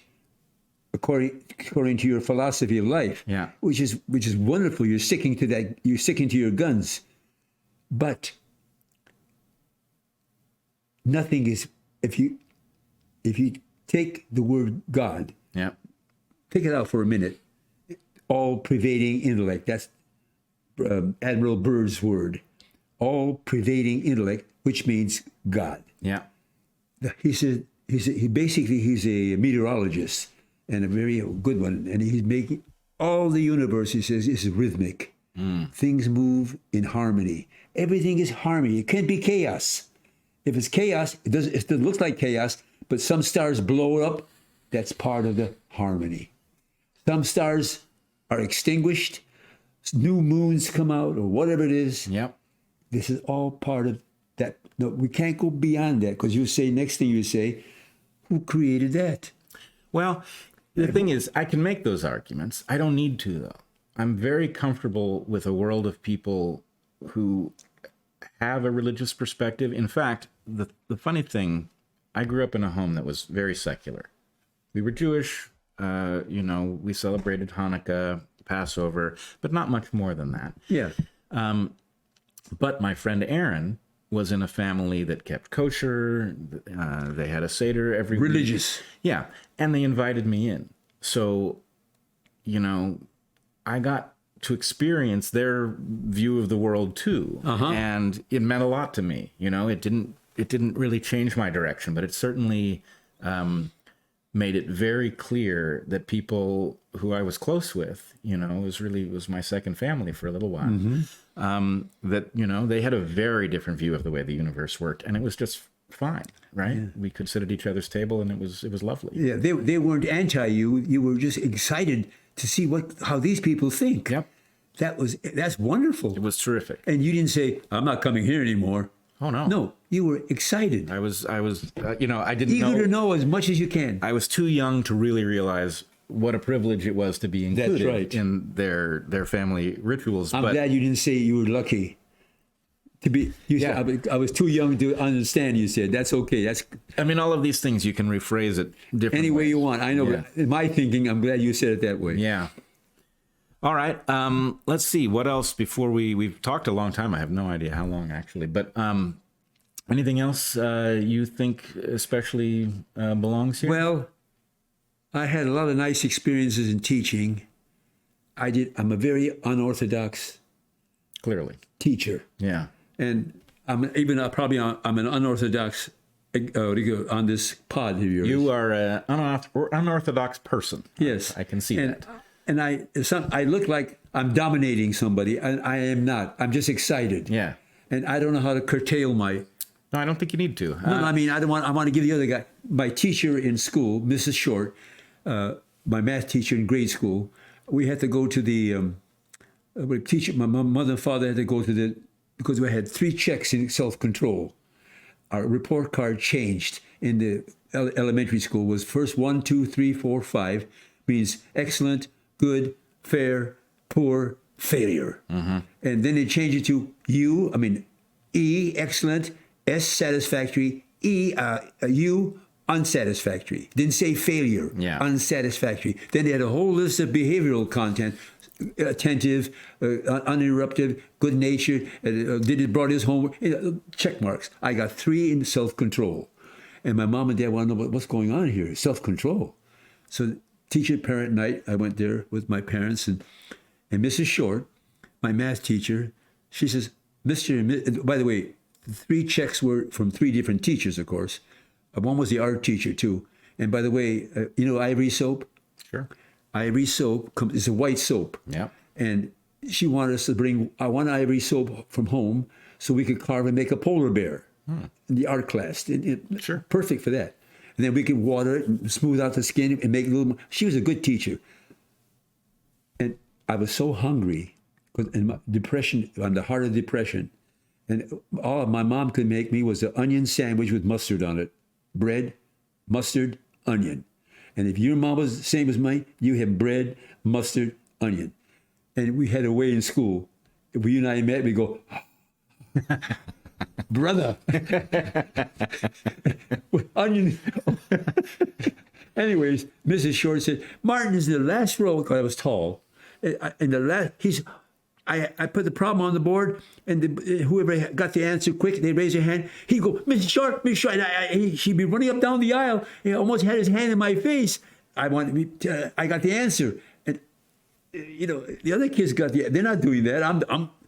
And she says, at least he didn't give me the answer. He just said, Mrs. Short, he didn't give the answer to the problem. Yeah. And my dad said, well, that's something. He didn't tell it to her, but he told it to my mom when we were walking back home. Martin at least didn't give the answer. She's a wonderful teacher, and I loved her very much. Mrs. Short, you said? Yeah, Mrs. Short. Yeah. And she was short, red hair, curly red hair. She's a very good teacher. All the teachers were good. And Mrs. Not all mine. Mrs.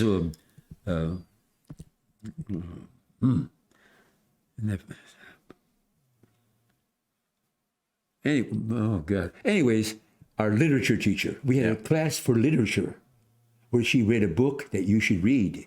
And she explained the book. It's in our library, boys and girls. And they introduced it, and we encouraged to read. And okay. And it was the Chargers of Life Brigade. Lord Tennyson's book, poem. What's the one word in there? Out of the mouth of hell rode the 500. That was the British Hussars, the men on horseback. The Russians mowed them down. They come out of the mouth of hell rose the 500, and they wiped out that whole 500. The word hell was in there, right? Mm-hmm. Well, we kids, 6th graders, hell is a bad word, right? Yeah, it was that. Go to hell, you know. Yeah. And so we say, Mrs.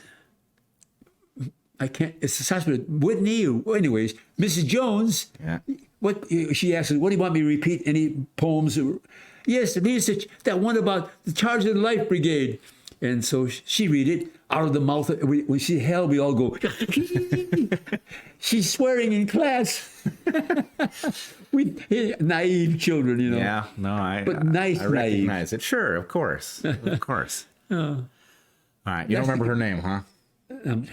The only reason I ask is because I know from experience Whittier or Whittier. I can't think. I could make up a name, but in my book, I got the name. It's in your book. It's in the book. Well, I was going to ask you about your book. Wait, let me see. No, it's not in the book. It's not in the book. Mrs. We had a fresh air camp in a fresh air room in our school. You know what that was? No. A regular classroom. All the windows are open, and there's what do you call it? What's the windows on the roof? Oh, skylights. Pardon? Skylights. Yeah, but you could open it up. Mm-hmm. In the morning, you came at 7:30. You lay on the military steel, no mattress, just steel beds, the little springy bunks, yeah, and the pillow. And boys and girls, usually the girls end up going this way and the boys going that way. You lay down, and quiet music would play on the record, and one of the kids would crank the 78 RPM. I've never heard this. 78 RPM? Oh, no, I've heard that. But I've never heard of such a fresh air room. Oh, yeah, fresh air class. Yeah. And we all breathe in to get the fresh air. And music's playing. Meditation. Really? That sounds kind of healthy. Isn't that nice? Yeah. That's it. Before you start class. Yeah. Okay, so my grandfather, who you actually do remind me of a fair amount, my grandfather was a great guy. He was a tremendous influence on my brother and me. He was a chemist. He was not an accomplished man in terms of, he was a pollution control inspector who got fired in the Proposition 13 cutbacks in California, but he was a wonderful guy. And in many ways, I think his accomplishment in life was that he affected a great many young people, not just me and my brother. My friends met him. They adored him. He was a wonderful guy, very funny. And he also took children very seriously. Any question you would ask him, he would do his best to answer it. At that level. Yeah. Well, no, he would take your question perfectly seriously, and he would scientifically... No, I meant he would get too complicated so the kids wouldn't understand what he's talking about. Right. He knew how to talk to him. So he was sort of a born teacher. That's a natural. Yeah, he never taught officially, but he was a born teacher. And so anyway, young people loved him because where other adults would ignore them, he would take them seriously and answer their questions and all of that. And why was I talking to you? Oh, yeah. You mentioned 78 records. One of the things that my grandfather did in his career, he worked for a number of different companies. He worked for Schick Safety Razor Company. He worked in the formation of dental polymers for dental work. But one of the things he did is he worked for RCA on vinyl. When records went from lacquer to vinyl, he worked on the polymers that they used in those first vinyl to make the records. Yeah, exactly. So you're talking about the era of records before that, these hand cranked 78 RPM. You had to crank the machine and catch it before it dies out. Yeah. Yeah. So anyway, my grandfather just... And those records, if you don't want them, at the time you say, well, I heard that record long enough. You take in hot water, what it was made of, I don't know to this day. What you said, lacquer? Lacquer, I think, yeah. You could shape it into a bowl. You could? Yeah. Oh, and my then- goodness. And plugged the hole and moved the soft part of it. And you put flowers in it. Oh, wild. Yeah. I didn't know that. Yeah. I didn't know that. And I learned in that book, I was raised on Beethoven, Mozart, Galli-Curci, the opera singer, Mendelssohn, and Igor Shaliapin, the great Russian bass. The Russians all are good in bass music because their guttural sounds of their language deep. You know, like the Volga Boatman, the song "Hey Old Yum" and all that, and so I knew about the wars. My grandpa told me all the wars, this, that, and the generals and the heroes. My grandma couldn't read or write, even in Armenian, couldn't even, the farm person. Yep. Women never got educated at all. And she would memorize all the Bible parables of Jesus. And I sit in front of her on a rocking chair and, Grandma, tell me some more parables. And I showed, I'm not saying I'm great, but no boy my age would do that. But my grandma made me want to do it. Yeah. I loved her so much, and I wanted her to talk to me. I might learn something. What was her name? Pardon? What was her name? Oh, Turfanda. Toothfanda. Turfanda Mardirosyan. Now, I don't know, Turfanda is not, I don't know if that's an Armenian name. It might be a Turkish name. Yeah. Because in Turkey, like the Jews of Germany have a German name. Yeah. And the Jews in Poland have a Polish name. But in Armenia, the Armenians had a Turkish first part of the name, but the last IAN meant Armenian, nothing else. So some German Jews, you don't know whether they're German or Jews or what, they have a German name. Yeah. So in Armenia, the IAN. And my grandpa's, when he was a boy, he said, if you spoke Armenian in public, they cut your tongue out. They did that too. Wow. Yeah. And he said, I go outdoor barber, cut my hair, and give you a shave. I want to be sported up. The passers-by know I'm Armenian. They say, what are you doing there, Ilmet? I'm skinning a dog. And I said, Grandpa, you let him do his work. He said, because he could make a razor slip, and you're dead, and no one cares. That's right. Okay. So before we close this Yes. out, your father. Folks, I hope you're interested in all this. Yeah, no, I bet they will be. Tell me, this is the chance to tell your mother and your father's story. I think it's important because so much of what life was like is lost, and you're 100 years old. And I know what happened. There aren't very many people who are 100 years old, and the number of people who are 100 years old who are lucid the way you are is very, very tiny. By the way, the Veterans Administration, Yeah. I got a letter about 2 years ago. There's only 4 B-17 pilots left. There are only 4 B-17 pilots left. B-17 specifically. Yeah. Got 4 it. of them left. 3 or 4 years ago. Yeah. And I'm sure I'm one of the last ones, maybe. Yeah, you might be the last one. But there's 183,000 World War II veterans left, of all kinds, Yeah. Marines, sailors, whatever it is. Yep. 183 out of 16 million. Wow. Okay. Okay. So your dad, orphaned by the Armenian genocide. Yes. How did And he... the man who did the most work for it was a Jewish man. You know who he was? No. Henry Morgenthau. You ever hear of him? I don't think so. Henry Morgenthau was a very brilliant Jewish financier. And during Woodrow Wilson's administration, Roosevelt's administration, he was made Secretary of the Treasury. And on those bills is written Henry Morgenthau. You know, when they sign on the bill, Sure. the next Treasury guy, he puts his name on it. Yeah. But during the World War I, he was ambassador to Turkey. And he has written a book called The Murder of a Nation by Henry Morgenthau. And he was once the greatest supporter for Armenians. And he got many Armenians out of Turkey in Danish orphanages, German orphanages. The German, missionaries in Turkey, they were for the Armenians 100% against the Germans who were arming the Turks. See, Turkey was part of the German and Austro-Hungary fighting the Russians and the Tsarist Russia, Imperial Russia, and France and England. That was the Allies before we came into the war, 1917. But anyways, my dad, what was I? I was trying to get you to tell me your dad was rescued. How was your dad rescued? Yeah, he was. I don't want to bore the people. The book will explain it very easily, but basically, he was saved by 2 American missionaries, husband and wife. And I know this. I'm making this part up. I'm not lying, but I know he was saved. How he was saved, and who the names were. My dad never sat down and said, "Here's what I never even had that." I made it. Okay, so he's saved by 2 missionaries, and then but it's a true incident. Yeah. But maybe it didn't happen like that. Maybe the fish you caught was 40 inches long. I said 80 inches long. Okay, but what happens to him after he's rescued? Oh, I had to stay in the mission. I couldn't. I mean, he couldn't stay. He couldn't get out because the Turks out there would kill him. Yeah. And so they brought him into the mission. He stayed in there a year and a half.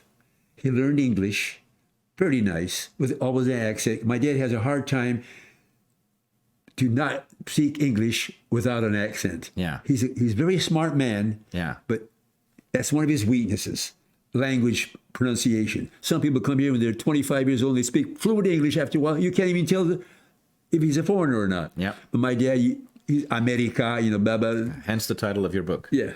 God bless America. America. Yeah. I said, Dad, America. No, America. I said, forget it, he says. Okay, so No, your dad's saved. He stays in the mission. Yeah, and he learned English. Yeah. Good enough. And he also loved the National Geographic magazine. And he used to read that my dad said, it tell you all about America, cowboys, Indians, back in 14, America was still Indians. Some states weren't even states, they were territories. Hawaii, Arizona and New Mexico, 1912, they became states. Anyhow, he read that. He loved National Geographic, crocodiles and alligators in Florida, wild Indians, and this and that. He couldn't wait to see that country. And imagination of a young child growing it out of proportion. And so he decided to leave. And they begged him not to leave. Not to leave the safety of the compound, the American mission. Yeah. The American flag is up there. Before America entered the war, the Turks didn't dare go in that.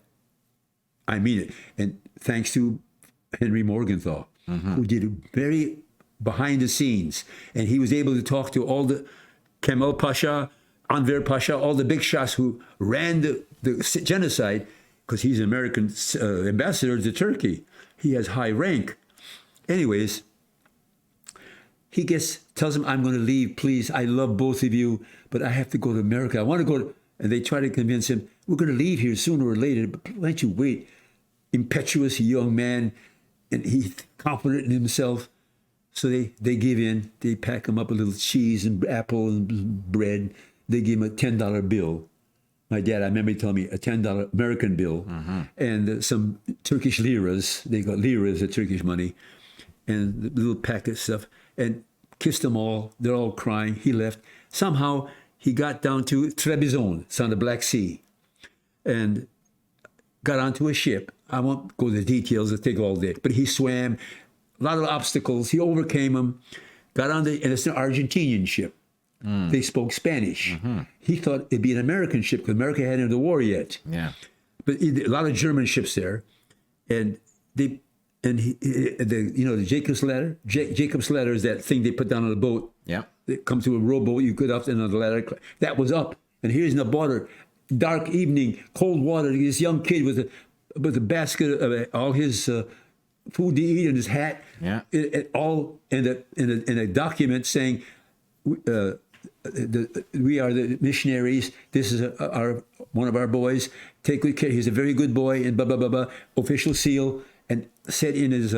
He had it covered in oilcloth and wax, melted camera to seal it so it wouldn't get wet. And official seal of the mission, and that was all safe.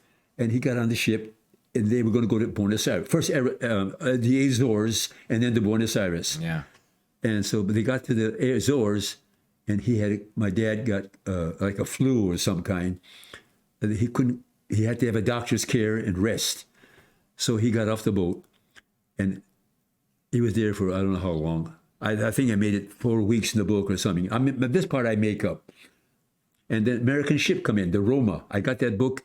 A buddy of mine looked in the computer and got the ship with the passenger list, and my dad's name was on it. Wow, you found that. Anyways, that boat went to Newport News, Virginia. It was an American ship. Mm-hmm. And the Roma is the name of the ship, but the president, the captain, I made him Gillespie, Captain Gillespie. Come on board, son. And they welcomed me, loaded with immigrants, and no charge. Just take them, save their lives. They come to, instead of going to, they wanted all looking for the Statue of Liberty. Mm-hmm. They didn't see it. Mm-hmm. Newport News, Virginia, there's no Statue of Liberty. Right. And so, anyway, from then on, he went, the missionaries said, Watertown, Massachusetts, a lot of Armenians there. They came there in the early 1880s, and go there first, and they'll help you. They hugged each other, tearful, bad moment. My dad gets there, fallen into the right priest in the church, took him to the right lady, brother and sister. Their parents had died, and they were in their 40s, and brother was 45 or 42, and she was a little younger than him. They took him in like a son, and he became mom and dad. Wow. And they just loved, and he loved them. But my dad would say sometimes, we slept in the same room together. My mom couldn't stand his snoring. I mean snoring. Yeah. And I go to sleep. I'm a young kid. And in his sleep, he'd say, Maidik, mother. Oh, Maidik. He'd cry in his sleep. He was a grown man. He's got a family. Sure. It's affected him. So you think he was crying for the mother that he lost, or the people who raised him, or who took him in? Yeah, he loved them. Yeah. He wanted a mother so bad. And Rose and George, the brother and sister, Rose was never married, and she's about 45 at the time, I guess. I'm just guessing. Yeah. And she's very fat. And overweight, I put him. Muscular arms. And the brother was a shoemaker, and they had the store in the front and the home in the back. Mm-hmm. And he grew up there, and then from there he got a small job, made some money. Not a nice, interesting you'll know about at the time. Christmas on the trees, there's no electric light bulbs, candles, and you had to be very careful. Yeah, I bet you did. And that candle was set on a little thing that you squeeze on the branch and lay the candle in and light it. Yeah. And my mom told me that she was in Troy at the time. They didn't know each other at that time at all. The stallions at the fire department, you pump it by hand. Yeah. Many fires going on in town because Yeah. So these horses were ready. And so anyway, he comes to America. Then from then on, Ford Motor has an ad. Now, I don't know if this is how it's happened, but I have to make it up on facts. Yes. But it's not, it's a narrative on true facts. I'm making up the story. How did he get that job? He read it in the paper. That I figured that's what he did. My dad never told me all these things. Yeah. But the story is based on true. It says Ford Motor Company is looking for these following people who speak these languages, about 12 languages, German, Italian, whatever it is, Armenian is in them. And the interview for a job in Detroit, Ford Motor Company, employee relations job, and it had to be a foreign employee. So I'm Armenian, let's say my dad, and you're Armenian, and you got your wife, just can hardly speak English, maybe work. And I want to know, come in there and talk to you and look around, check. This is Ford. Yeah. His way. Is his home clean? Oh, I see you have a new couch. Very nice. That means he spent the money wisely. And today you call that what? Meddling? Yeah. So your dad was hired to figure out which Armenian people only. workers Yeah, would and be good to the hire. German guy was for the German, and the Italian for the Italian, the Greek for the Greek. Huh, never heard of such. And also, yeah, and Ford gave each employee 1 acre of his own land to grow a vegetable farm. Really? So he could have fresh vegetables. Huh. Now, Ford is a very strict man. I mean, people hate him because he didn't like Jews very much. Yeah, he didn't. And he didn't like not Jews, Jewish bankers. He hated the people, and he hated all bankers. And his greatest employee he had was a Jew, Albert Kahn, an architect. And he just thought he was the greatest man in the world. But the bankers, he hated their guts. But here's a man come up with his bootstraps, no education. He cut the idea of mass production. Yep. He didn't invent the automobile. Just the Germans invented the automobile. The assembly line. Daimler. Yeah. Daimler Benz. And Porsche came later. Anyways, my dad, at that job, and he'd go to the Armenian homes, or you're Greek, go to the Greek homes. And that was his job. And he had a chance. They gave him an automobile, company car. He passed that test too. And back in Watertown, they made sure that he could drive the car before he went there. So anyways, everybody helped him. Yeah. Met my mom, got married, and that was it. And my grandpa, in those days, you don't just take a girl out. Yeah. You got to go to interrogation. I mean, the Gestapo couldn't do that good. My grandpa would say, how's your health? How much money you got? Are you strong? What's your religious belief? And my dad he said, I'm Protestant. In Armenia is Protestant. And Protestant, you are the Armenian, my dad, but these people, my friends, they're what do you call it, Presbyterians. I don't care. I'm Armenian. I'm Armenian Orthodox. Yeah. And what political party? You had to be Social Democrat. That's a international party. Germans had Social Democrats. Hitler hated them. And they're more socialist, but more liberal. Yeah. And he belonged to the Tashnaq, which was like equivalent to super nationalist. And so my grandpa said, no good. He says, I'll change you whatever you want. I don't care about those. I want your daughter. Right. Anyways, that's how they got married and had me. And my mom lost and the brother, my uncle, her brother, died the moment I was born in the same hospital. He had a 10-year-old brother, younger than herself. And 2 other sisters had died in Troy, New York, buried there. And the last 2, my mom and her little brother, Martin, he died, and they named me Martin because same name as my uncle. He died in the same hospital. Same, down the, I don't know where, same hospital. Wow. Herman Kiefer Hospital in Detroit. It's a very famous hospital in Detroit, Herman Kiefer. Huh. I don't know it. Yeah, it's still, I think it's still there. Anyways, it's such a nice, I'm biased, let's face it. I see it as the epitome of what I believe. How about what I went through? Imagine, I would hear records of great opera singers, music, and history, and religion, and love and care. I wasn't ever ashamed. Many Armenians, like Tertzakian, is an Armenian name. Tertzak is a Tertzok. Tertzak means a tailor in Turkish. So if you're born in Turkey, that your last name is Tertzakoglu, you say Tertzakyan. That means you're Armenian, but you're from Turkey. And so my name is pure Armenian. My grandfather's name, Mardirosyan. Mardiros is the Armenian name, means martyr, a man who dies for a cause. Sure. And so I come from that kind of a, the other Armenians are all Armenians. They have a Turkish name, though, in the first part. The yan is on the end. And if you're from Russian Armenia or communist Armenia, it's Y-A-N. And if you're from Turkish Armenia, it's I-A-N. Now, anyways, how much of your family story, is it just your father's story in your book? Is it what? Is it only your father's story in your book? My mom, me, my father, grandpa, the times, President Roosevelt, Oh, beautiful. everything, the World War II, World War I, heroism, Purple Heart, my dad got, and the, what do you call it, the Silver Star for bravery. Yeah. Okay. Well, It's a good story. I am hoping that people are going to listen to this and they're going to buy your book. It has very good reviews. I looked at it online, and I've actually ordered a copy myself.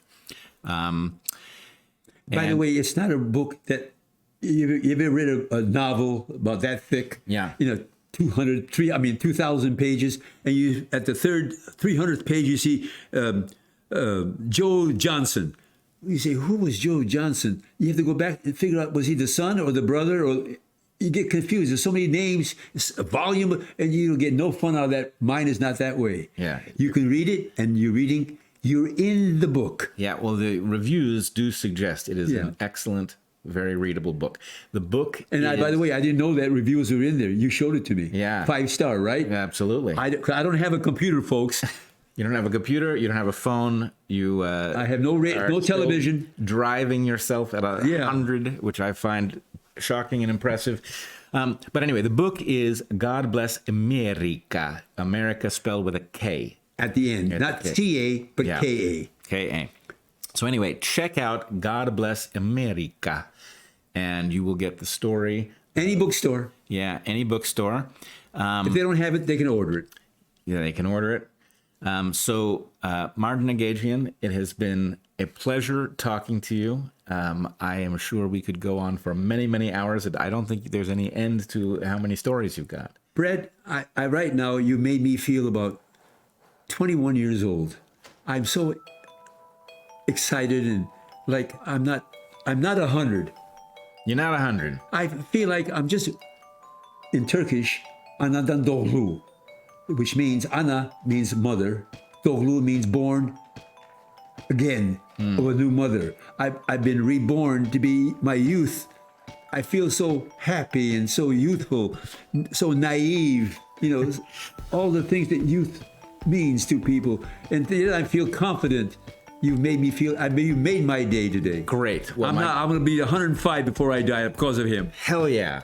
All right. Well, I look forward to part 2 of the conversation. It's been a real pleasure. Same here, Bret. Thanks for joining us, everybody. Bye-bye, everybody.